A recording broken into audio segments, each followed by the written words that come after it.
This is Borders Rugby Special on Borders Rugby Radio with Stuart Cameron.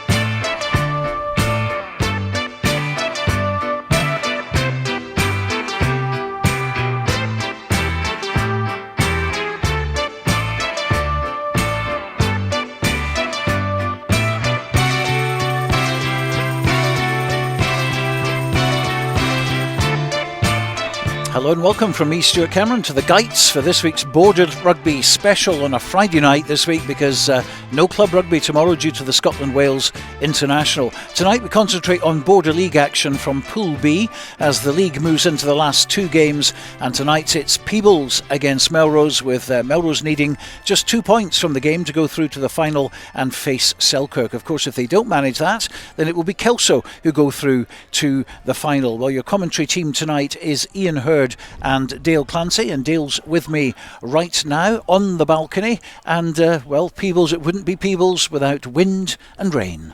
I don't know where you're seeing that, Stuart. It's 27 degrees here at Peebles. There's not a drop of rain in sight, and it's, you know, just set up to be a great game of fast-flowing rugby. But no, it's pretty dreek out there. It's not too heavy, the rain, but you know the pitch is looking pretty heavy. So it's I think in terms of the weather, I think it'll make it quite an interesting encounter because you know it kind of takes the pace out of the Melrose attack. Well, it's certainly away from us at the moment, which is good news. It's not coming into your face during the commentary, so that's good news for you for the start. But this year, of course, Pool A made up of the three Premiership teams, Pool B all the National 1 sides plus Peebles from National 2, and it's meant that we've had competitive double headers, which has ensured games in the Border League got played. But it's a balancing act still to fit everything in, isn't it? Yeah, and I think we'd spoken about this before in terms of the balance of the Border League and where it stands now in the club game. It's the oldest rugby league in the world, and I did say, I remember before with Jim Harold at Selkirk explaining that I just thought there was something that could be done with the Border League.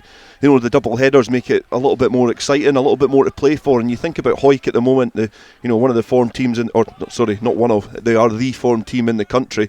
You know, they've not even made it to the Border League final because of the way that the double headers have panned out. So it makes it really interesting. But yeah, certainly it's a difficult thing to try and keep a little bit of life in the Border League. Well, earlier I spoke to both coaches here tonight, Bert Grigg from Melrose, and first standing in for Ian Chisholm, it's Graeme Paterson. Well, good to meet up once again with Graeme Paterson. I think it was Muscle Brother last time we spoke, but you're now with Peebles. That's right, yeah, returned here. Obviously live in the town, so it was an easy kind of move along the road just to help out here. So obviously this is a Border League match. Peebles effectively have nothing to play for, but my goodness, what a breeding ground you have for young talent at Peebles, and three of them I think are getting a shot today against Melrose. Yeah, that's right. I mean, I think these games are really important in terms of development, like you say, because there's nothing for us to play for in the competition, but there's everything to play for in terms of developing players, giving them an exposure to playing against a side that plays at the higher level and testing both them individually and us as a team as well. So it's a great opportunity, these games. And well, let's name them, shall we? I think James Thompson is one of the guys. And yeah, he's get another McKeever. Yes, the production line keeps going. Evan McKeever, right. So how many McKeevers are actually at the club now? Oh, probably about 315's worth. I was going to say it's amazing. And what's the other surname that keeps popping up as well? There's quite a few at Peebles, aren't there? Well, yes. Andersons. Well, some of them migrate down to Melrose and then come back again and then migrate back down again. Absolutely. So what about your season so far then? You're sitting fourth in National 2. I would say just about safe. There's still a bit of work to be done there. But early in the season, of course, you I think beat Glasgow Accies and Newton Stewart, who are the two top teams, and had a couple of losses. A surprising couple of losses, really. Well, yes, but I think. I mean, it's a while since I've actually seen Peebles play a lot of games in succession and the teams that they're playing against. And I think what I've found certainly is there's not very much between all the teams in that league.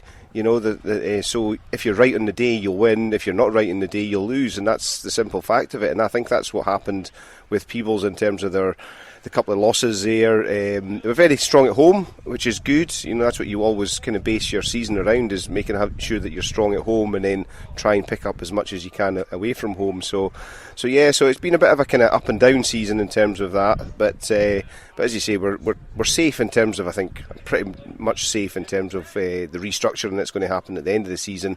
But with a couple of results last week, it's kind of drawn it back in. Newton Stewart beating Glasgow Accies last week has kind of drawn them back. I know they've still got a game in hand, but we play Glasgow Accies next week, so it's all to play for again. It certainly is. Of course, that's away, isn't it, Glasgow? Yes, Accies? It is. Yeah. But I mean, looking at that league, 12 teams at the moment, going down to 10 teams, 5 for the drop, and we keep looking at Berwick one week, and we're smiling one week, and then we're frowning the next, trying to keep Berwick in the league, which of course is what you want to do as well. I mean, you want to see Peebles and Berwick in the same league next year. I think so, yeah, because these kind of local-ish, if you like, derbies. I was going to say, it's about as far away as you get, isn't it? I know, but they do help, and they add something extra to the games as well, and you kind of know the players, a lot of the players that are coming through, so you can do a bit of kind of homework and work on your strategies for these games as well. So it does help a little bit having a more localised kind of teams within your league. And what about the 10-team leagues for the future, right across the board, across the 5 divisions, effectively? I personally like it. What about you? Yeah, so I experienced it with the Premiership with Musselburgh. So we had 10-team leags there, and I felt it was very good for commitment in terms of the players.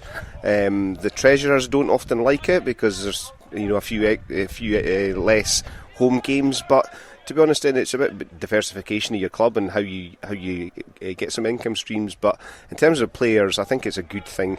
You can always add in cup competitions. We're lucky in the Borders that we have the Border League, so you're still going to get enough games to develop your players to have a full season. And I think one of the biggest moans that you get as you come into April is why we're still playing 15s. And why we're still playing 15s when the 7s are on, in the Borders particularly. So there is that element of, are we overloading the players, and have we done that for so long? So me personally, I'm with you. I think 10-team leagues are the way forward. Brilliant. Well, we wish you all the best tonight. Nothing to lose. Your boys can just go out there, play their best game, and a good warm-up for Glasgow Accies next week. Well, hopefully it's as good a game as last week at Twickenham. Joined at the back of the balcony at the Gytes. It's windy, it's wet, so nothing really changes here. And Bert Grigg is here from Melrose, the head coach, and you need 2 points tonight, and then you're through at the final. How about that? Yeah, I think that's obviously the outcome at the end of the game that we're looking for, but I think the sort of process of actually the performance through the game's going to be a big focus for us tonight. It's we've just referenced it there. It's probably quite easy for us to be complacent tonight in terms of being Friday night, wet, windy, like you say, Peebles being in the league below, but yeah, we all know what these games mean to Borders clubs, and we know what's coming after us, so we've got to make sure we respect them as best as we can, and put in that performance and get those 2 points. A chance to blood a few youngsters as well into Borders Rugby. Yeah. So probably a few players back as well. So Rolly Brett playing for the first time in 14 months, and that was only his first senior season last season. So he's almost like a new player again. Logan Kirk's back from injury since the Kelso game. I think he got injured, and Hugh Robinson on the bench has been playing really well for a Storm, sort of an electric back 3 player. So looking forward to seeing how he goes in there too. Plenty of experience in there as well. Struan, the Colvins are there, so you're certainly giving them the respect that they deserve. Yeah, no, 100%. And look, it's we've still got a league to think about as well. It's no lie that we've underperformed the last couple of league games, so it's another opportunity for us to get better as well and keep focused on that league push too.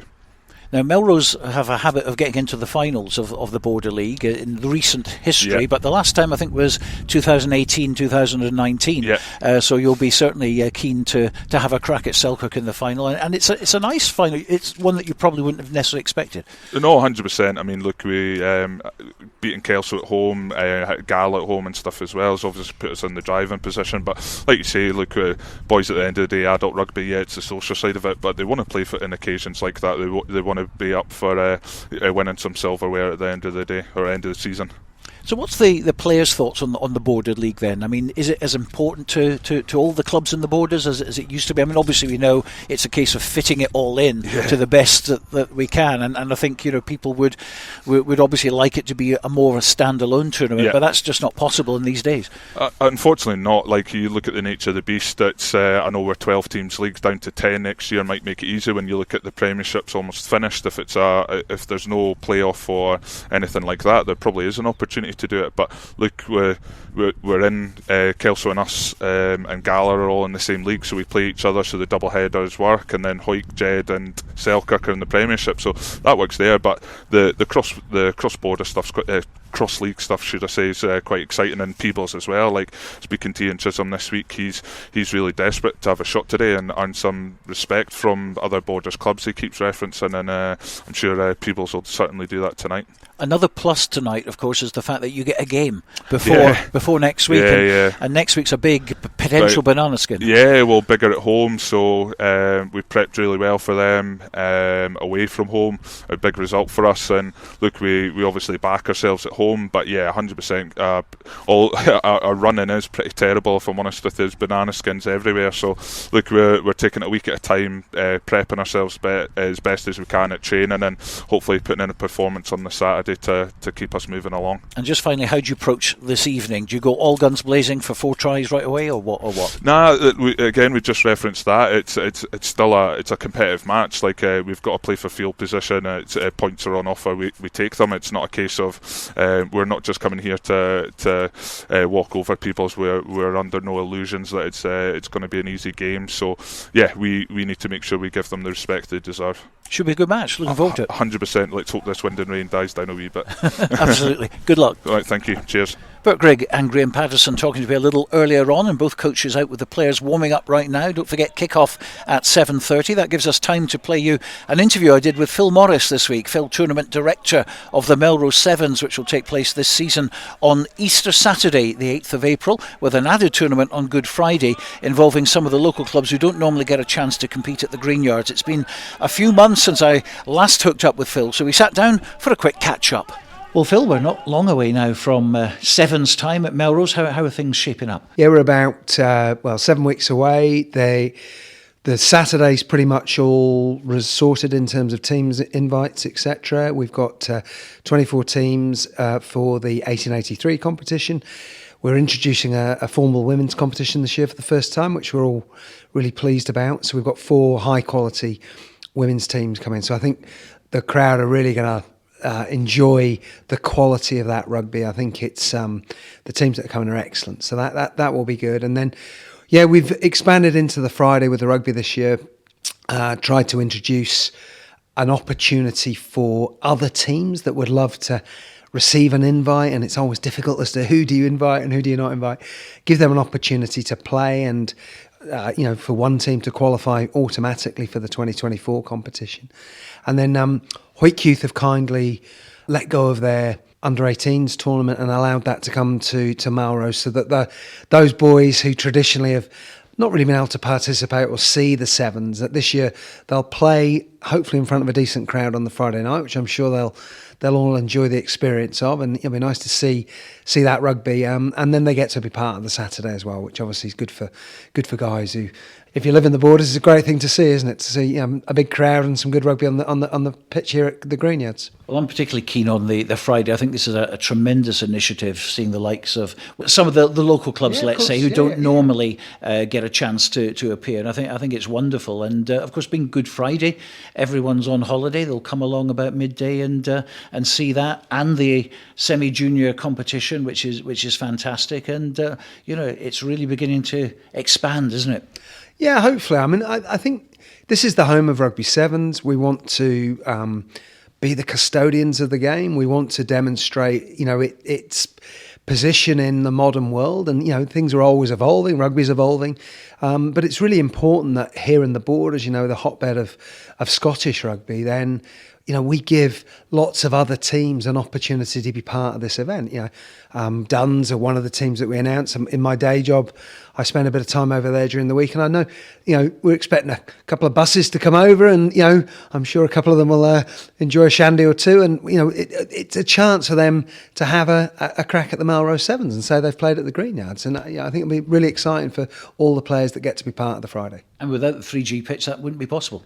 From my perspective, you can't be ambitious with the event if the pitch can't entertain it. And we're very, very fortunate. I mean, the pitch here is fantastic. And, we were walking around today. It's been a lovely day. And, looking from the St Mary's Road end, and you're looking at the Eildons, and you forget sometimes just what a beautiful spot this ground is, and what a nice memory it must be for all these, guys and girls to come here and play under the Eildons, with a nice crowd cheering them on. So, hopefully, what we're doing is allowing more and more players to have that opportunity and to demonstrate their skills. Now, some of the guest teams you've gone for are not necessarily sort of other clubs from other parts of the world. Sometimes we've had international teams in the past, but you've gone for some of the guest teams which are kind of put together specially.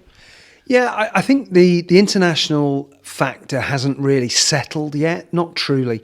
Places like Australia, New Zealand, even Asia, they've only just really opened up from the COVID scenario. So, we're planning quite a long way in advance. So what we've done is we get an awful lot of people inquire, can they come and attend the Melrose Sevens? So we've accepted a lot of invitations from high quality sides, but they're almost barbarian type sides. But I think people are going to be quite taken back with the quality of 2 or 3 of these teams. I mean, I know it's difficult at the moment to name a lot of the players who are on the 7 circuits, but I can assure you there's some fantastic athletes who you might not know their names, but you'll enjoy watching them play rugby. And I know there's the Lions, the Wild Dogs. They're going to bring some really good young athletes with them, and I'm excited to see them play. The European teams, we've had a lot of inquiries. We have accepted an inquiry from Monaco, so we're looking forward to see those guys come. I think it'll be an interesting dynamic as to what team they bring. And look, I think as we move to 2024 and 2025, that international element can probably return. But it's just been a very uncertain time to kind of for those teams to commit and for us to commit, because we need some certainty as to what we are, able and what we're not able to do. So we've kind of tried to limit our risk, if that's the right way to put it. But I think the quality of the rugby will hopefully be as good as people have seen here, and that's always my driver, is make sure the quality of the entertainment on offer and the rugby on offer is for people to go, crikey, I didn't realise that team were going to be that good quality. And I know it's difficult for the local Scottish teams, and one of the reasons we have moved to sort of essentially allow Super 6 players to join those teams, or for them to actually bring in a guest player or 2 if they want. We're almost encouraging that, is, look, come on, let's get the best rugby on here at Melrose and demonstrate, why this is the home of Rugby Sevens. Clearly last year was coming out of a period of uncertainty and a whole, batch of changes. Some things we did, went really, really well last year. Other things didn't necessarily work for the club. The whole point of a Sevens tournament is to keep evolving it and to make it relevant for, the new era. We can see in the international Sevens game, a lot of the unions are under massive financial pressure. We've gone from having a Scottish, an English, a Welsh team to just a GB team. And we've all got to adapt to the changing nature of where Sevens fits into a very crowded rugby calendar. What we're trying to do as Melrose is to ensure that in the second Saturday in April, we get the spotlight on the game and on this town where it all started. And you mentioned the fact that it's the second Saturday in April. Is that always going to be the case? Because there was talk about June at some point, wasn't there? Never say never. There would have to be a compelling reason to move it.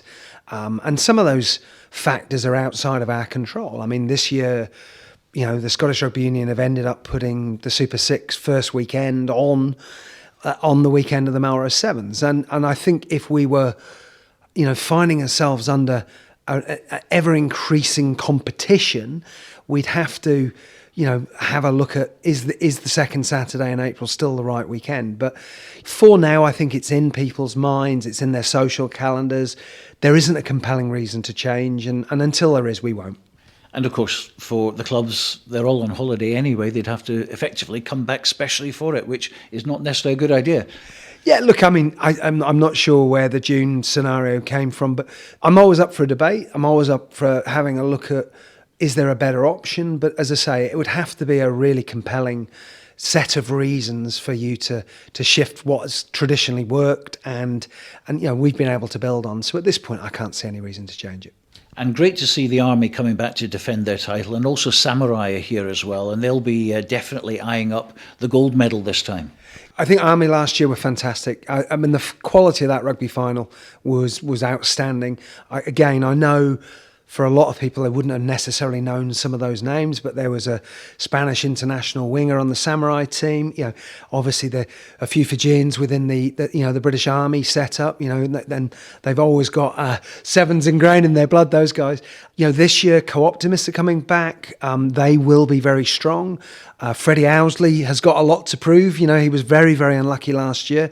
As you know, his red card was rescinded after the event. And, I'm sure he and that team will have a point to prove. So I think, there's a number of teams coming to Melrose with their eye on the trophy. And I expect the competition and the quality to be high. The script is kind of bubbling away, isn't it? Yeah, we're not great at script writing, Stuart, but we'll let the rugby, all we can do is create the environment for the guys and girls to play the best, that they want to play. As I say, that what surprises me is the number of people with a real determination to come to Melrose and win it, and kind of, have that in their career portfolio. And, that's lovely to hear, like for us guys, it makes the work that we do putting the event on really worthwhile, knowing that people, are desperate to come and win at the Greenyards. Well, we're not far away now. We're looking forward to it. Plenty of work still to be done. And, we wish all the best for the next, 8 weeks, isn't it?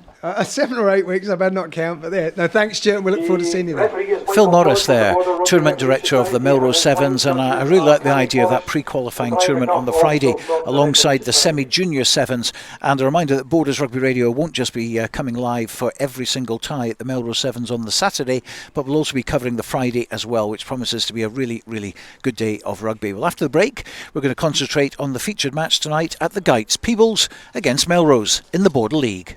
This is an urgent appeal from the Disasters Emergency Committee. Devastating earthquakes have hit Turkey and Syria, killing thousands of people and injuring many more. Huge numbers of buildings have collapsed, leaving people homeless amid freezing winter conditions. Hospitals and schools have been destroyed. People urgently need medical care, shelter, food, and clean water. To donate online, search DEC or text radio to 70787 to give £10. Thank you.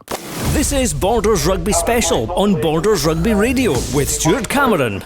Yes, we're only moments away from the Border League Pool B game between Peebles and Melrose, coming to you live tonight from the Gytes. And it's time to bring in our commentary team, Ian Hurd, and first of all, Dale Clancy. Yes, good evening, and it's Friday Night Lights at the Gytes as we cover this evening's Border League clash in the shadows of another Six Nations weekend. The visitors Melrose have the carrot dangling directly in front of them, as they know that 2 points from their short travels will give them a crack at the 21st Border League crown in their history. The hosts, they might not be able to make it there, but they know that a win will give their club the first ever victory against their opponents, which might just be the springboard to help them climb the rankings in the years to come. It's been a long season which has ebbed and flowed for the Peas, and it started to now enter into the home straight. There was early signs of promise, but they've been blighted with injuries and departures. But a bright youth set up as the jewel in the crown for this club, and those players they're hoping to progress through and complement after there's been impressive seasons from the likes of Collins and Sinclair for the home side. There's still experience in abundance throughout the squad with Anderson and Hogarth on the bench, and they're still plying their trade in red and white. And tonight, Peebles, they go with Scott Stoddart at full-back. They've got Buster Davidson and Robin Smith on the wings. Murray Brown and James Dow make up the centre pairing, with Ross Thompson and Donald Anderson the half-backs.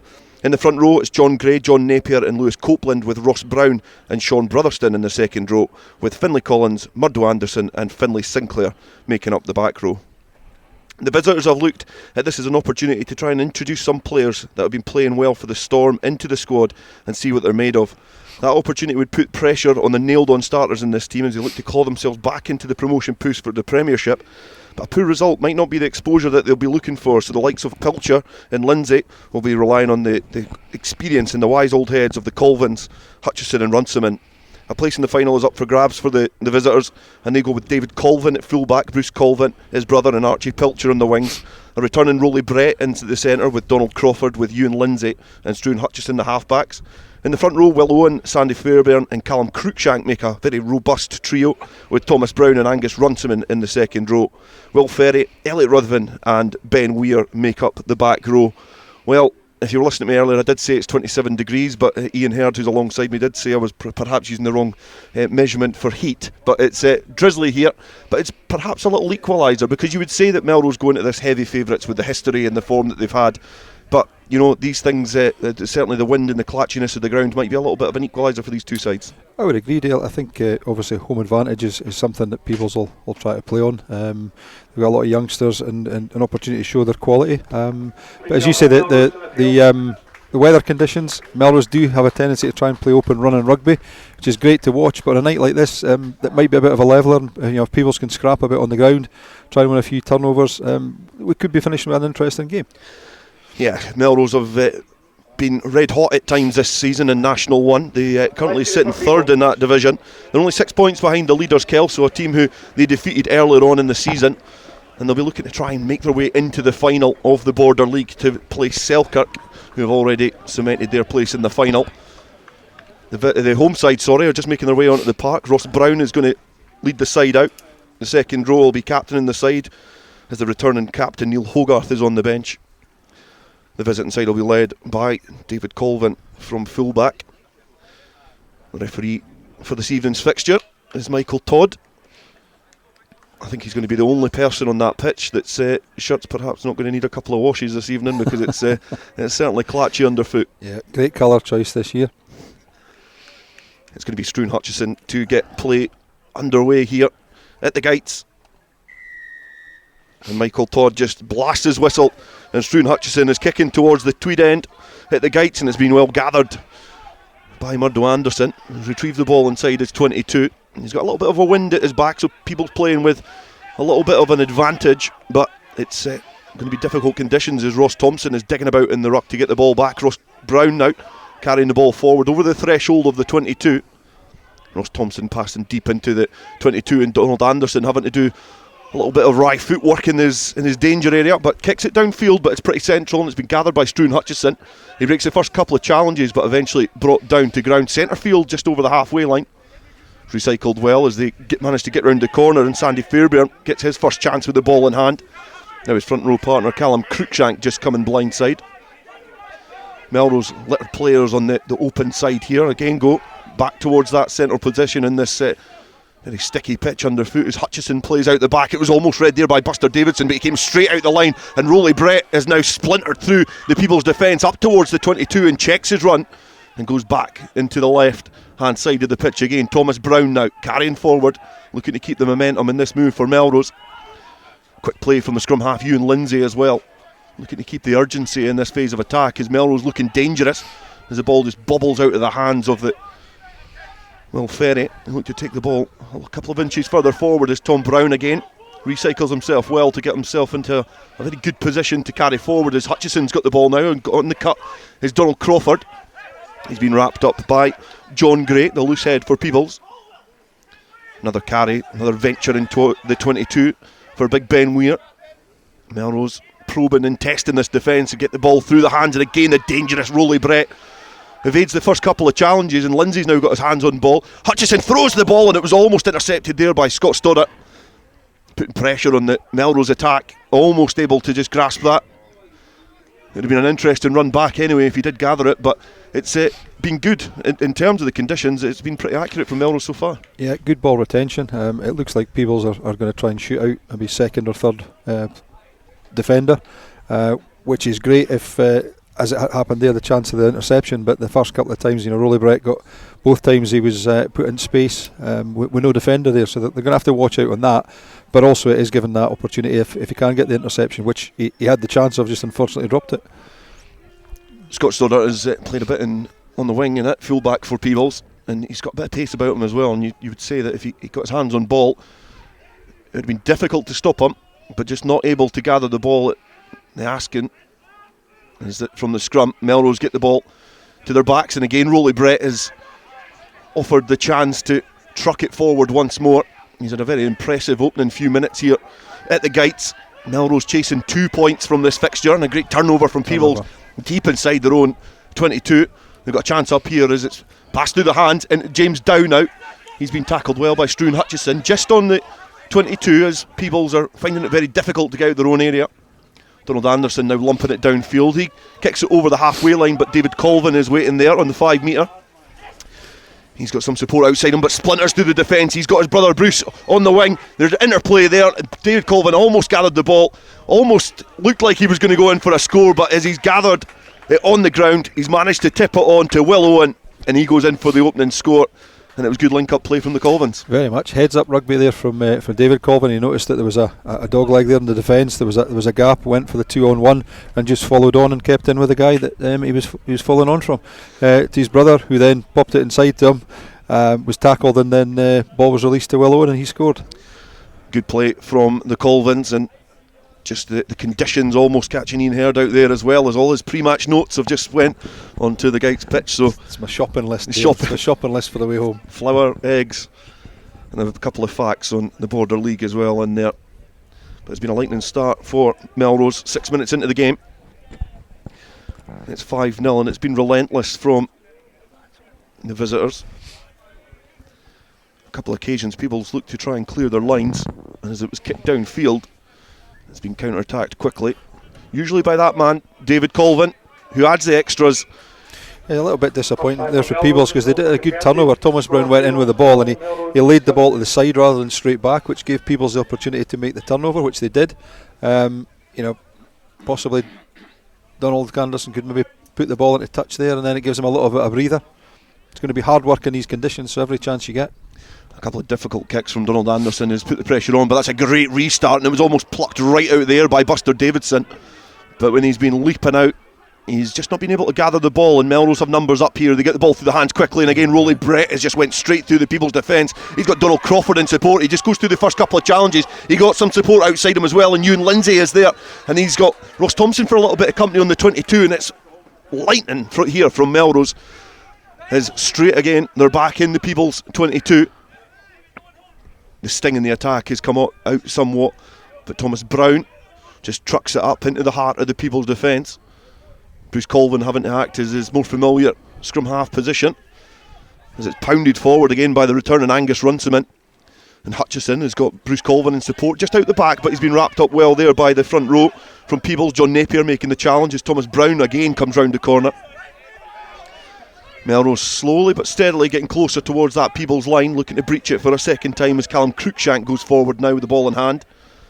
And back row working hard as well as Will Ferry gets round the corner.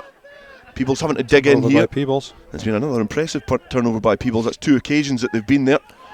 They've been able to get the ball back on their sides, but can they clear their lines and get a little bit of a respite here as they go through the hands of Ross Brown?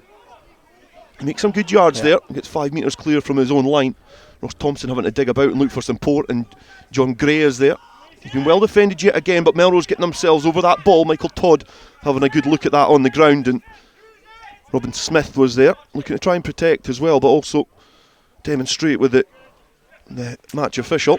A great box kick there from Ross Thompson. It's not found the yardage as it's not went out the field of play either, as David Colvin has passed the ball to Archie Pilcher. He's got Rolly Brett again in support. Rolly Brett, a player who came to prominence a few seasons ago and has somewhat disappeared for a few seasons, but he's certainly back with a bang this evening. Melrose now passing deep inside their own half as Bruce Colvin now spots some space.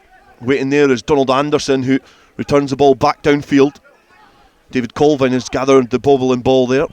He's gathered it very well in tricky conditions as it's returned yet again, and it bounced back off the field of play as Ross Thompson just watches that go out. But it's been defensively, it's been pretty strong from Peebles, and just the one attacking opportunity for Melrose. Yeah, agreed. I think there are a couple of good turnovers when they were under a bit of pressure.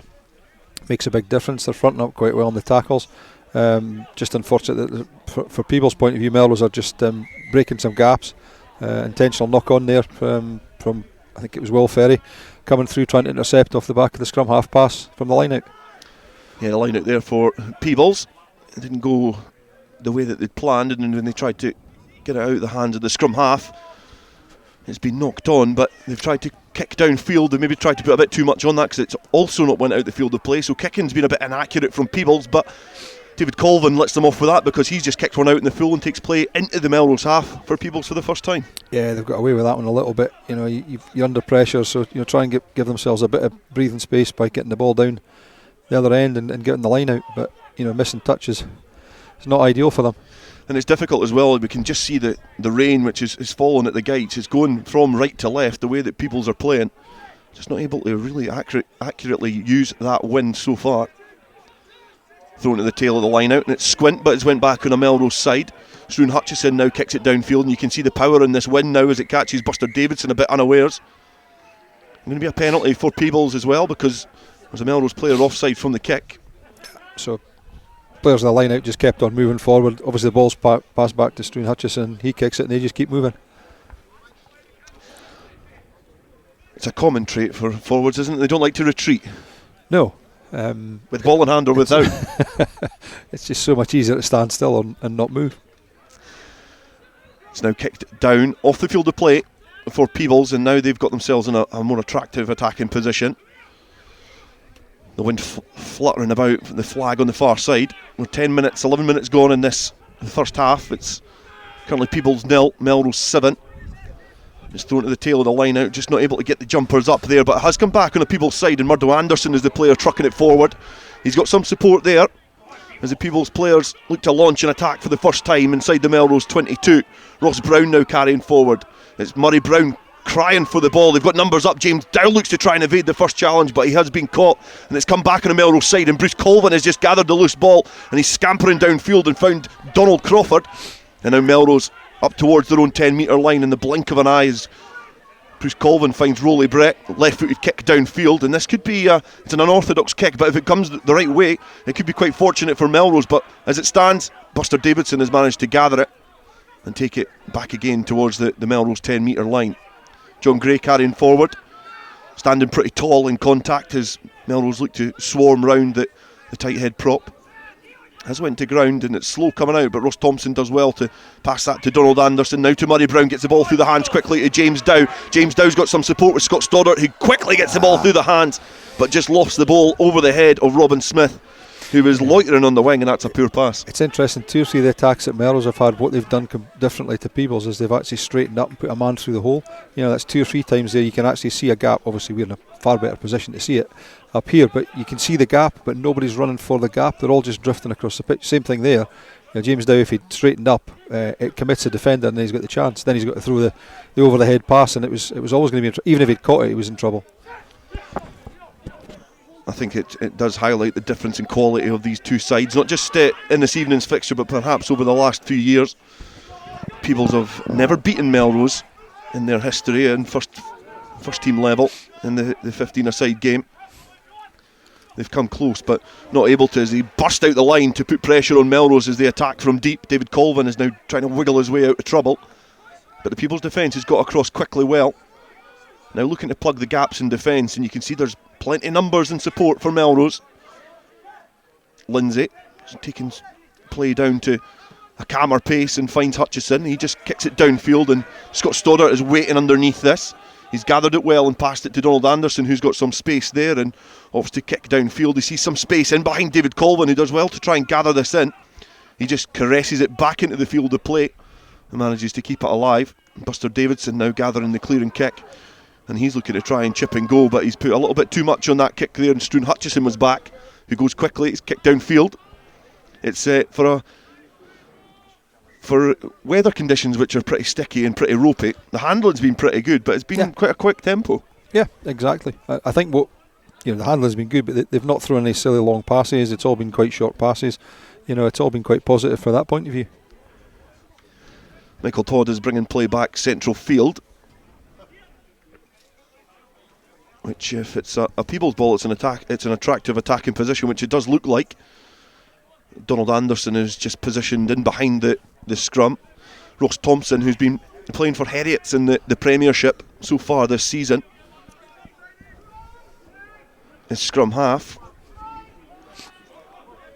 So just on the 22, Peebles are going to have a put into the scrum, and it's a solid effort from the scrum as well against a formidable front row from Melrose. It's come off at number 8. Ross Thompson now spots a little gap. He does find some support there, and James Dow almost got through, Ross Thompson did well to gather the loose ball, and now Peebles knocking on the door. They're on the 5 metre line of Melrose now.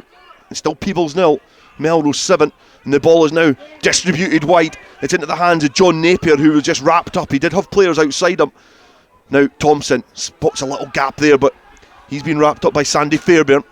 The support does get there, and Peebles edge closer and closer towards that line. The Melrose defence still holding strong. The guards are in place. The advantage is coming for Peebles. They're keeping a keen eye on this as they're just inches away from the try line, but the referee Michael Todd is going to bring that back for a penalty. Yeah, Ross Thompson did a really good job there. There was man-on-man defence. There was no overlap, and he took out 3 defenders. If they could have recycled ball a bit quicker, they had a really good chance of scoring. But that's the first time that Peebles have actually hit a gap rather than hit a man. Just shows the difference. They're looking to tap and go here from the penalty. It's the captain, Ross Brown, who just nudges forward, and it looks like Peebles have got over the line. They've went old school, and Ross Brown burrows his way over the try line, and Peebles get a try and narrow the margins here. Yeah, good. I mean, that's the first real attacking opportunity Peebles have had. They spotted a gap, went through the gap with the player, recycled well 2 or 3 times, and then, as you say, good old-fashioned tap and go. And Ross Brown's a big lad, takes a lot of stopping for that distance. Ross Brown has just exhibited why he's been moved from centre to second row. I think he likes to go very direct. He's certainly filled out over the years as well, so difficult to stop from 5 metres out. And the support was well there as well from Peebles. They managed to get round and add a little bit more momentum to that little passage of play. And now a chance for Donald Anderson to tie things here at the Gytes. Just to the left hand side of the post, just in front of the 22. And he's just nudged that over. And it's now Peebles 7, Melrose 7. Yeah, it's an interesting opening few minutes. Melrose have probably looked the better side with ball in hand. Peebles have defended really well, and then they've taken their opportunity. 17 minutes gone here. It's all square. Just a reminder, in this Pool B clash in the Border League, Melrose are requiring 2 points to go above Kelso in the table, which would mean that Melrose would go to the final and play Selkirk. Peebles, playing more for pride, have drawn things level here as play is back underway, and David Colvin now is looking to try and break free from inside his own half. He manages just to do that and get over the halfway line. And now Tom Brown back playing for Melrose now after a season with Selkirk last year. Now Rolly Brett, he's got Donald Crawford in support just on the shoulder. He runs an acute line, but he's run it straight into traffic. And Tom Brown was offering himself up for support again, and just maybe found himself a little bit shallow. The ball not accurate enough, and it's been knocked on, and Peebles getting a little bit of confidence from this. Yeah, I mean, they defended well. They put a bit of pressure on. That last pass there that led to the knock on, it was sort of passed into an area rather than passed to somebody. Nobody took charge of it. It sort of got left to Thomas, and he wasn't in the greatest of position to take it.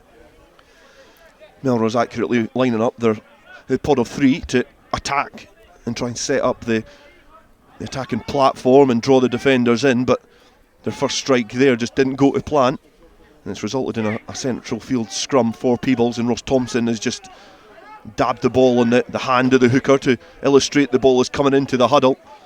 Now Donald Anderson stabs the ball forward, a low spiralling kick is just going to trundle off the field of play on the open side opposite the stand side here at the Gytes, and the Peebles are enjoying a bit of pressure inside the Melrose half, but just look a little bit more comfortable than they did in the opening 5 minutes. Yeah, I'd agree.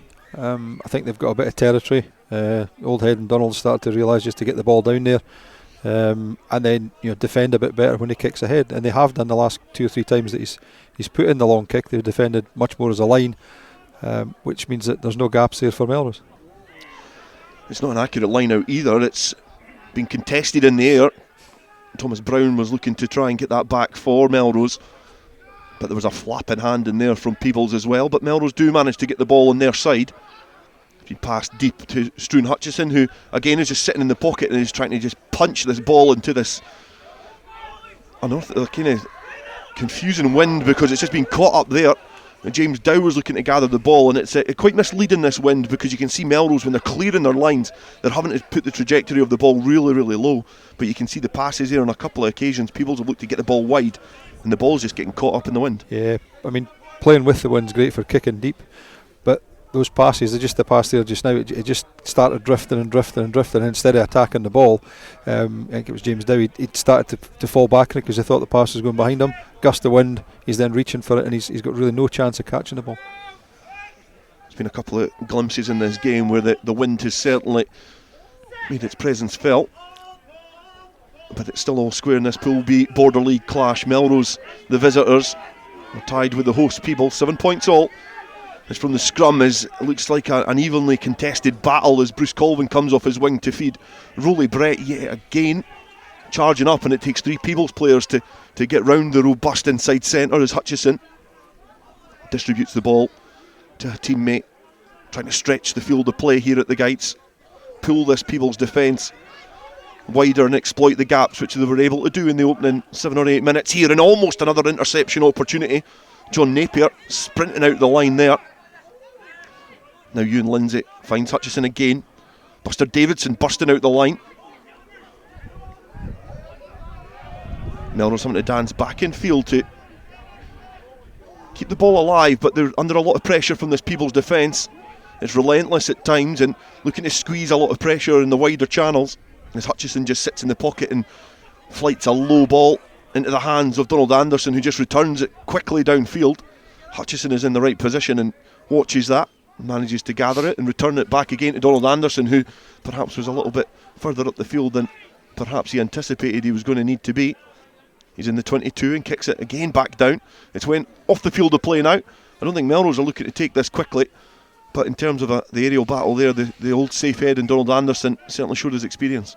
Yeah, you're just going to get that for a while, just a bit of settling down, see where they're going. I think what's interesting is people seem to have started to read the Melrose attack. You know, this sort of longer ball across the front of 2 other players, and there's somebody shooting out the line. There's been a couple of close to interceptions, so you know it's good because it gives an opportunity. But also, there's if they don't get the interception, they're sort of leaving themselves open to space. They're certainly looking to put a lot of pressure on that attacking line. Perhaps having an ex-Melrose man amongst the ranks does help in terms of reading and understanding what the opponent is going to bring. Ian Chisholm certainly a very intelligent rugby individual as the ball's knocked forward from Melrose on the halfway line, and Peebles are swarming round this ball now. It's been carried straight forward there. Big Lewis Copeland just trucking it forward now. Ross Brown barges off Thomas Brown, and he's won the battle of the Browns there as the big second rows clash in midfield. John Gray, a very dynamic prop, takes the ball forward. Brotherston now goes into the shoulder of Donald Crawford, and Peebles do have some space on this far side. Ross Thompson looking to stab it through. It's been well watched there by Ewan Lindsay, the halfback, just marshalling things in behind that breakdown. It's getting a little bit messy there on the touchline inside the Melrose half, and Thomas Brown yet again is carrying forward, and he's got Ross Brown for company. The 2 second rows colliding together, but Peebles penalised for not rolling away. But in terms of the intensity from Peebles, it's been pretty impressive in this opening stages. Yep. You know, they're coming up quick in defence. They're hitting their man. You know, that's probably the second or third time I would say their tackler was a little bit slow to move. That time they've been picked for it. So you know they're going to have to get out of there because actually they're defending well. There's no need for the tackler to lie in there. They're actually defending really well. The referee just going to have a conversation with Ross Brown. I wonder if that's been led by Ross Brown, maybe wanting a little bit of a breather. He's had a good start to this game. He's been in and out of the squad so far this season because of other commitments. Obviously a recent addition to the family as well, perhaps making his rugby life balance a little bit indifferent as well. But there's going to be a little bit of a breather here between the 2 teams. But you know, before the fixture, especially the way Melrose came out, it did look like it was going to be one of those days for Peebles, and Melrose were just going to be relentless. But you know, Peebles have showed a lot of character to get back into. Absolutely, I think that, you know, the main thing is that Peebles have adapted. They've identified what Melrose were doing. They were creating problems because they were creating gaps for Melrose to go through, which they did, and they've closed them off, which is good. It means it's certainly very competitive, and hopefully it'll continue to do so. Sandy Fairbairn is just lining up the throw into this line out right in front of us, and Thomas Brown shouting the calls and manages just to hoist his teammate Will Ferry, the highest at the line out, into the hands of Hutchison, and Rolly Brett now tips the ball on to an on-rushing Melrose player. It's ricocheted off his body and went forward. And again, the line speed of the Peebles defence is putting Melrose under pressure that I think sometimes perhaps that they're not anticipating against National 1 teams. Sometimes that does disrupt the rhythm of your attack. Yeah, and I think the other thing is when you're playing against a different level of team, they defend slightly differently, so you'll probably find you get used to the teams in National 1, so they'll defend a certain way, so they'll play a certain way. Peebles are defending just slightly differently. They were actually quite unlucky not to get a penalty there because Melrose player knocked it on.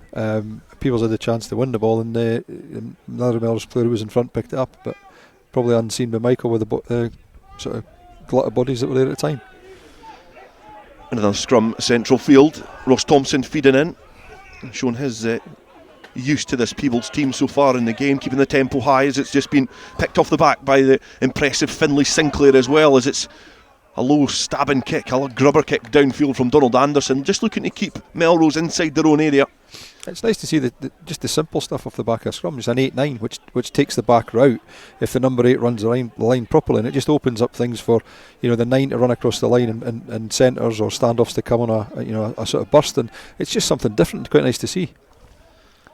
Throw into the line out there. It's been gathered by Gregor Lindsay, the replacement second row.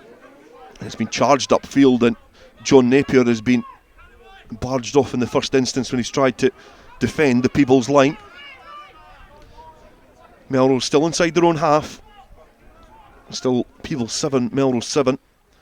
And Struan Hutchison kicking downfield, again being held up in the wind. Donald Anderson underneath it yet again, and he just returns it, a little chip kick back inside the Melrose half, but it's just went out in the full, and it's out in just inside his own half as well, because if that went out for a 50-22 it would have been a good kick. But I mean, that's what he's trying. You can see it, and he's right what he did, because he actually took a step back to stay inside his own half, so he's aware of what's going on, which is good knowledge, and just unfortunate the execution was just out. The line out going to the tail for Melrose, a bit of pressure at the back from Peebles, but it has been well protected by the rest of the Melrose pack, who all managed to get there. And Thomas Brown a little bit wider from that phase of play as Melrose look to cut the defensive line, the high press of the defensive line out. And David Colvin has just drifted that ball forward, and Bruce Colvin was the recipient of the ball and just rolls the ball away. But it's going to be another put into the scrum for Peebles, and again their defensive line is almost their best weapon. Yeah, I mean, there was probably the opportunity there is they'd got sucked in a little bit, and there was an overlap, but unfortunately the Melrose attackers were just too close to each other and too flat, so the pass drifted forward. But they're taking a little bit of chance of putting some pressure on, but it's coming off at the moment. Put into the scrum there for Peebles, and Ross Thompson is fed Murray Brown in the centre. He's got a supporting player outside him who just manages to set the platform, and now Peebles have got a little bit of an overlap. Scott Stoddart has spotted a gap on that far side. He evades the first couple of challenges as he takes play towards the Melrose 22.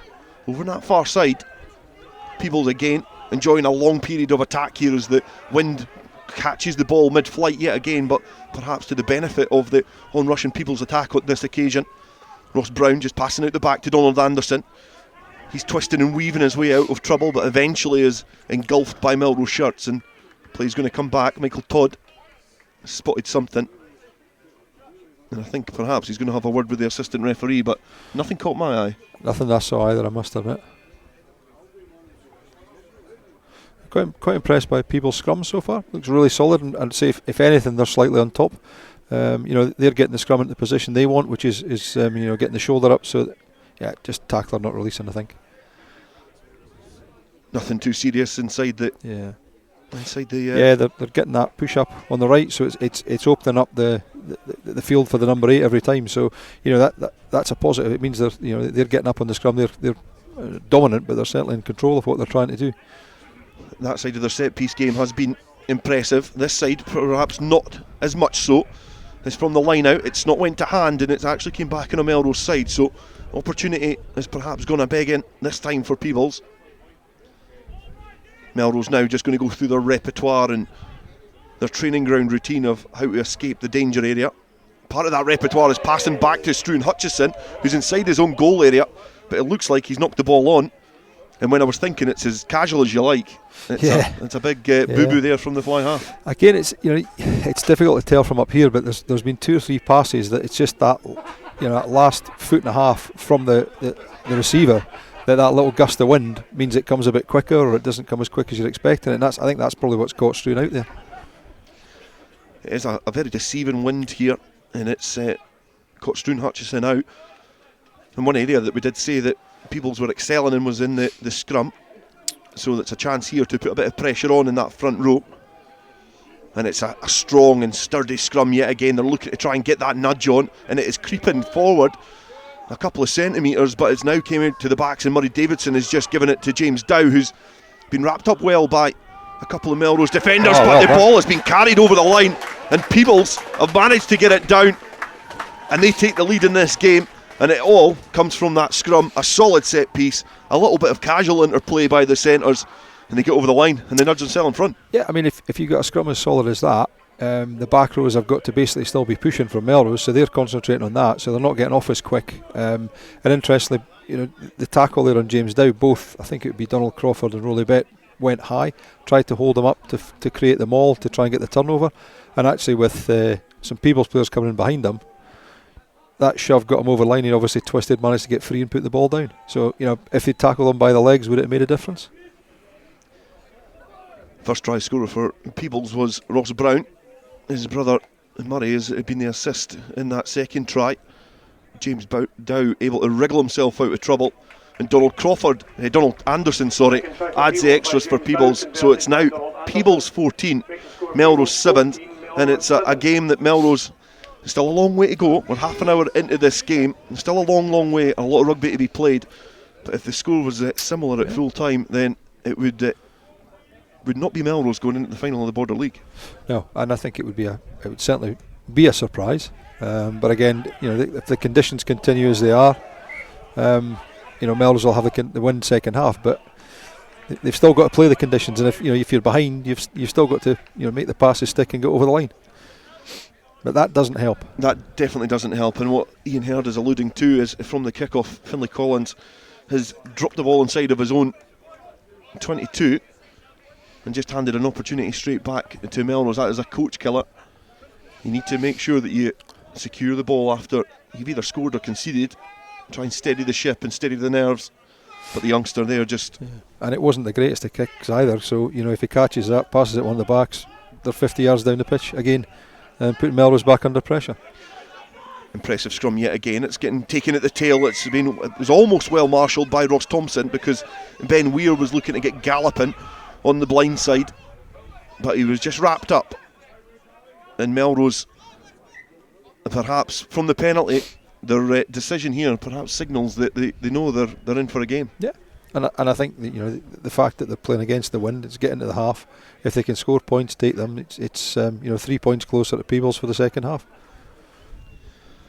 Is the captain David Colvin who's opted to go for the penalty. This would narrow the margins here at the Gytes in this Pool B Border League clash. The wind and the rain is just slowly swirling in front of David Colvin as he's just to the right hand side of the posts ever so slightly. The ball on the 22 and the right footed kicker just connects with the ball, and he likes the look of it, grabs the tee quickly, he gets the 3 points, and it makes it Peebles 14, Melrose 10.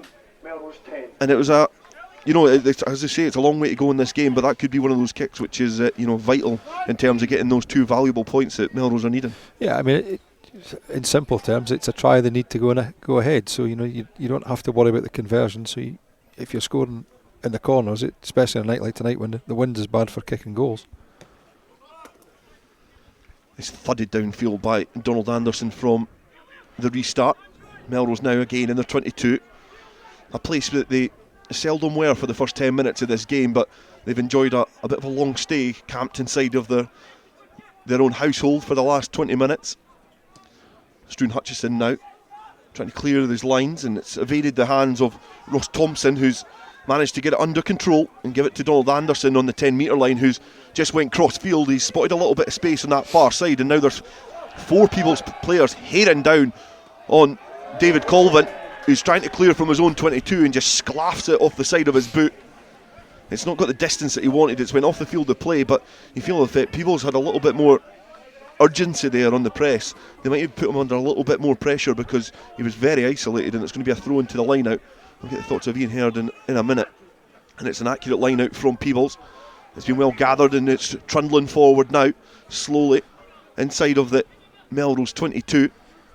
Ross Thompson now trying to wrestle the ball from his own teammates, and eventually does do that. Has been well gathered on his knees by Donald Anderson. James Dow has just went direct over the top of Rolly Brett, who certainly looks like he's taking a dull one there. Donald Anderson spilling the ball to Buster Davidson now, who darts back in field. He evades the first challenge but is wrapped up in the second. Ross Thompson getting to the breakdown quickly, showing good lines of running to make sure that all the momentum in this move continues as Peebles opening try scorer Ross Brown now trucks it forward.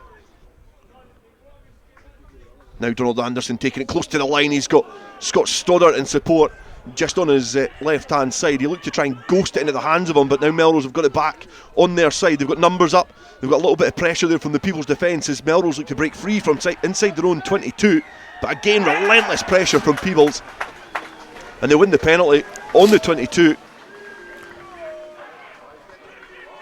And it was sloppy. It was a little sloppy pass there from Donald Anderson. The momentum in the move looked like it was coming out, but eventually, again, the relentless defence is just putting Melrose under a lot of pressure. Yeah, I think for me, what's been impressive, certainly after the first 10 minutes, is again there. Donald's made a bit of a mistake. It happens. It was a good opportunity. It was an interesting move, but when they've spilt it and Melrose try to counteract, there's 3 or 4 Peebles boys absolutely bursting a gut to get close to make the tackle, and then once the tackle's made to really put Melrose under pressure. They've certainly got their tails up in the last 5-10 minutes anyway. And they definitely have, and they've thrown into this line out uncontested. It has been gathered by Finlay Collins.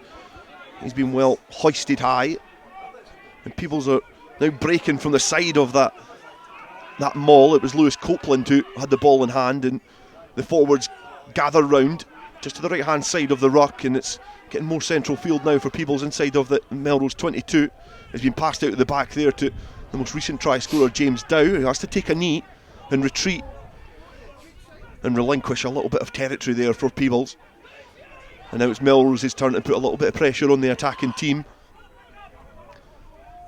Kick downfield, Buster Davidson, if the bounce is kind for him, he could have been in the corner, but it's just got a little bit too much momentum on that. But good option from Donald Anderson because it keeps Melrose hemmed inside of their own half. Absolutely. I mean, I think just a couple of phases earlier, it's just you sort of saying just take your time, keep hold of the ball, keep recycling ball, and the gaps will appear. And it's just every now and again, if they get that little bit of quick ball, which they do, that creates the gaps. But put Melrose under a bit of pressure here. Don't give any penalties away, and then the worst that's going to happen is they're going to have a line out probably inside the 22, even if Melrose clear. It's a pressure throw for Sandy Fairbairn, the hooker for Melrose, thrown into a challenging wind, but does really well to hit his target. Peebles weren't contesting at that maul.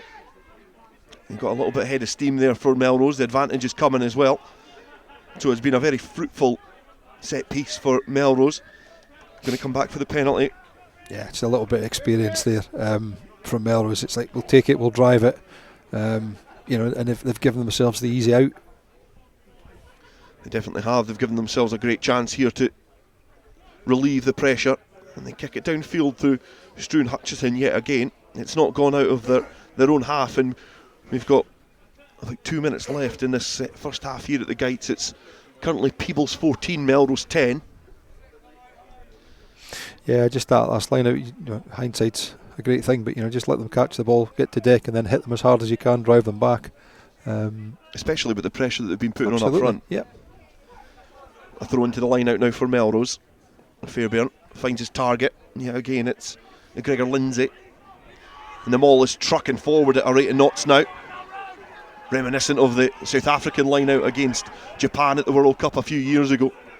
And now Rolly Brett passing to Hutchison. Hutchison looks to try and get the ball to David Colvin, and it's been kicked out of the hands. Robin Smith is almost in here for a score, but the referee is going to bring that back. I don't know what you think about the final parts of that if it was to go to fruition, but the referee Michael Todd has brought it back. But again, defensive pressure from Peebles is really turning the screw on Melrose. It's difficult to tell exactly what's going on, but it looks a bit like Peebles are trying not to connect at the line out. So Melrose bring the ball down. Peebles are not creating the maul. So therefore, obviously there's a potential for obstruction. But it seems to have happened twice. So I can only assume, with Michael being as close as he is, that there's a Peebles player's made contact, so it set them all, and then the rest of the guys are standing off thinking they're okay, but they'd be better off getting in and pushing. But I am not 100% certain. But from a position where Peebles were camped inside the Melrose half, a couple of penalties and a couple of effective mauls means that Melrose have now encroached into the Peebles 22 for the first time in about half an hour here at the Gytes. Even the penalty that David Colvin got was just on the outside of the Peebles 22 just about.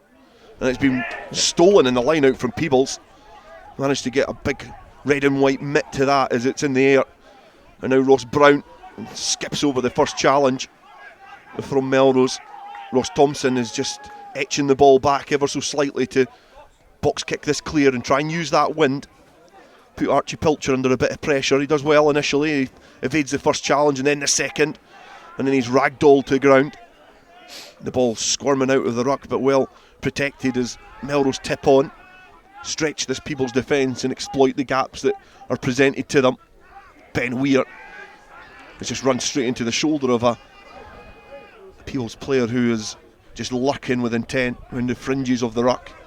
And people certainly look like they're up for the physical battle. Maybe not matching them tactically, but certainly for endeavour. Ross Thompson just kicks that downfield, and he looks like he's just kept that in the field of play, and that is an excellent kick from the scrum half. He was watching that like a golfer was watching a drive, wasn't he, as it just ghosted down the sideline there. And it's just stayed in the field of play, and that's a great pressure kick there from the scrum half. Yeah, definitely. I mean, I'm really impressed with the physicality of the Peebles forwards. Every time there's a Melrose forward trucking it up, he gets sat back down again, pushed back. So yeah, very impressed. Can they keep this up for the second 40? Because they're going to need to do it a lot in the second half. Because I think they're going to be defending quite a bit when we move into the second half. And Melrose are playing with the wind. Thrown at the line out yet again. It's Gregor Lindsay, and from the line out and from the maul, it's another penalty, and I think Michael Todd is perhaps going to have a little conversation with Ross Brown. Yeah, that's three or four penalties for the same offence in short succession. It's they're not getting things right. They've either got to challenge for the ball in the air or give up the challenge and then hit the guy as soon as he hits the deck. It's Finlay Collins having the conversation with the man in the middle, and he's the man who's been judged to have illegally brought down that maul. So again, another penalty to Melrose. We're approaching the dying embers of this first half here. As it stands, it's still Peebles 14, Melrose 10. Still time to play as Struan Hutchison hoofs the ball off the field of play from the penalty. And Melrose will be wanting to try and close this half out with a positive passage of play. Yeah, I think if Peebles can hold out to half time, it makes the second half interesting. I get the feeling if Melrose can sneak a score here, it might change things second half, and they could go ahead quite easily and win the game. But we'll see. If I had my Peebles hat on, I'd be saying take it to 60 minutes and then we'll claim a waterlogged pitch. But from the driving maul, Melrose have managed to gather that and drive it forward. They've got a blindside there that they're looking to exploit. Struan Hutchison has just found Pilcher on the touchline, who's just encroached on the whitewash. The assistant referee has just spotted that his boot has grazed the line, and he's went into touch, and Peebles will now look to try and close this half out in a dangerous area. They'll have to hit their targets, but certainly they'll be now wanting to get to half time just in front. Has been thrown in the line out, and it's a scrappy line out. I think they tried to go pretty quickly, and it's the ball, and the opportunity now rests with Melrose. They'll be hoping to get to half time and get their noses in front as Hutchison passes to Brett, and again he evades the first couple of challenges as he swaggers through the Peebles line yet again. Ewan Lindsay under a bit of pressure, and it was Ross Thompson who's just came through that ruck legally. Michael Todd just gesturing with his arms wide that the ball was there to play. The experience of Ross Thompson now as he's issuing orders to the forwards to get in a position to protect this ball. Play now going right and left, and a little shove from the scrum half as he finds Donald Anderson, who just swaggers out of the first challenge as well. And the pressure from Melrose was up pretty quickly, but the experienced fly half was able to get himself out of trouble. He had the box of tricks ready. As Ross Thompson waits at the tail of that ruck with the ball in hand. He's managed to make some good distance with that. He was going for distance where perhaps all he needed was to get it off, but it's been an interesting first half, and at half time it's Peebles who go into their huddles, because I don't think anybody's going down the tunnel, but it's Peebles who are in the lead 14 points to 10, and you would say they probably deserve their lead at half time.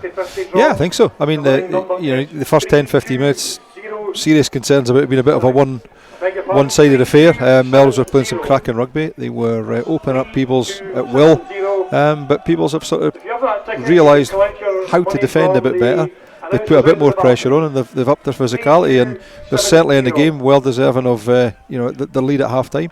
I think first 10-15 minutes is going to be really key second half, and then depending how that goes, will Peebles tire if you're going against the wind second half? Let's wait and see. There's been some interesting performances. Will Owen got the opening score for Melrose, and then it was replied by Ross Brown, and then it was a James Dowd try. It was really well worked. All the points coming from the boots of Donald Anderson and David Colvin after that, which takes it obviously to 14-10. But there's been some good performances. Rolly Brett for me has stood out for Melrose, but I think that, a couple of youngsters for Peebles, Collins and Sinclair, have been good. But I think Ross Brown perhaps is led from the front in the second row. Yeah, I would agree. I think Ross Brown's been the standout for Peebles, closely followed by Ross Thompson as well. He's sniping away his forwards. He's getting to the ruck quickly. I'd like to see it a little bit quicker, because I think that's going to catch Melrose off. What they're very good at is they're getting back in defence. But if you can get that quick ball and splinter them a little bit, that's going to make a big difference. But I'd agree. I think the standout so far has been Rolly Brett. He's looked every time he's got the ball. He's looked to find a gap. His feet are quick. He's taken the pass, early or late, which is putting the defender off. And I've been really impressed by him. Melrose have got themselves in a good position in the league. They beat Kelso 16 points to 14 and absolutely hammered Gala 63 points to 15. They only need 2 points from this game, but as it stands, they are trailing the hosts Peebles, and at half time here it is Peebles 14, Melrose 10. Dale Clancy and Ian Hurd will be back for second half commentary shortly, but after the break we'll be taking a quick look at the Scotland game tomorrow against Wales. This is an urgent appeal from the Disasters Emergency Committee. Devastating earthquakes have hit Turkey and Syria, killing thousands of people and injuring many more. Huge numbers of buildings have collapsed, leaving people homeless amid freezing winter conditions. Hospitals and schools have been destroyed. People urgently need medical care, shelter, food and clean water. To donate online, search DEC or text radio to 70787 to give £10. Thank you. Based in Galashiels but covering the whole region and beyond, Borders Mortgage Hub is your one-stop shop for all things mortgage related in the Borders. Visit us at bordersmortgagehub.com or call us on 01896 807 008. That's 01896 807 008. Borders Mortgage Hub. Mortgages for the Borders in the Borders. Hi, Nicky Walker here, Curriculum Manager for Borders College Sport. Are you passionate about sport? If so, then look out for the return of our Borders College rugby, football and hockey courses in early 2023. Borders College, regionally focused, globally engaged. To commemorate the 7th anniversary of the opening of the Borders Railway, an 8 DVD box set is now available featuring the complete series Borders Railway from start to finish, plus the full hour-and-a-half documentary 5 Years On, which examines the possibility of an extension to Carlisle, plus extra features including a cab journey along the entire Borders Railway, all for the special price of just £14.99, including post and packing. You can get your copy direct from hotdisc.co.uk/shop. That's hotdisc.co.uk/shop. The 8 DVD box set is available now. You've tuned at an affordable price. Up here in a You Tackle the Ball, We'll Tackle the Weather.com for when the heavens open. Borders Rugby TV's charity partner Evie's Baton Journey is having a ball on March the 25th at Springwood Park, Kelso. Tickets and sponsorship details are now available on the official Facebook page, which you can visit from bordersrugby.net. Evie's having a ball, March the 25th, Springwood Park, Kelso. We've got both teams out on the pitch, the rain's still coming down, and they'll be kicking off again for the second period. Peebles in the lead, 14 points to 10, and don't forget they've never ever beaten Melrose, so could tonight be the big night? We'll have to see. But a quick talk about tomorrow, of course. Warren Gatlin 12 against Scotland 0, and he's back again at Murrayfield, Dale. Yeah, I think it's a slightly different complex in this game. Gatland, obviously, when he was his long tenure as Wales head coach before, he had a great, obviously he's got a great record against Scotland, but off the back of last weekend's result, Wales are almost coming up for a free hit as well, which is maybe quite a dangerous thing. But the way that we played last week at Twickenham, the amount of time we had with the ball in hand, we by no rights, if you look at stats, should have won that game, but they took their opportunities, and I think that's the difference of this Scotland team at the moment. They look really, really clinical. Of course, the big thing, Scotland have never backed up a first weekend win in the Six Nations. I obviously thought that we would go down to Twickenham and we would perform well but get beat. So it was a great surprise to know that we went down to Twickenham, we put in the performance that we did and won, and it gives us a better platform than we've had before, because we do get these little dawns of false hope.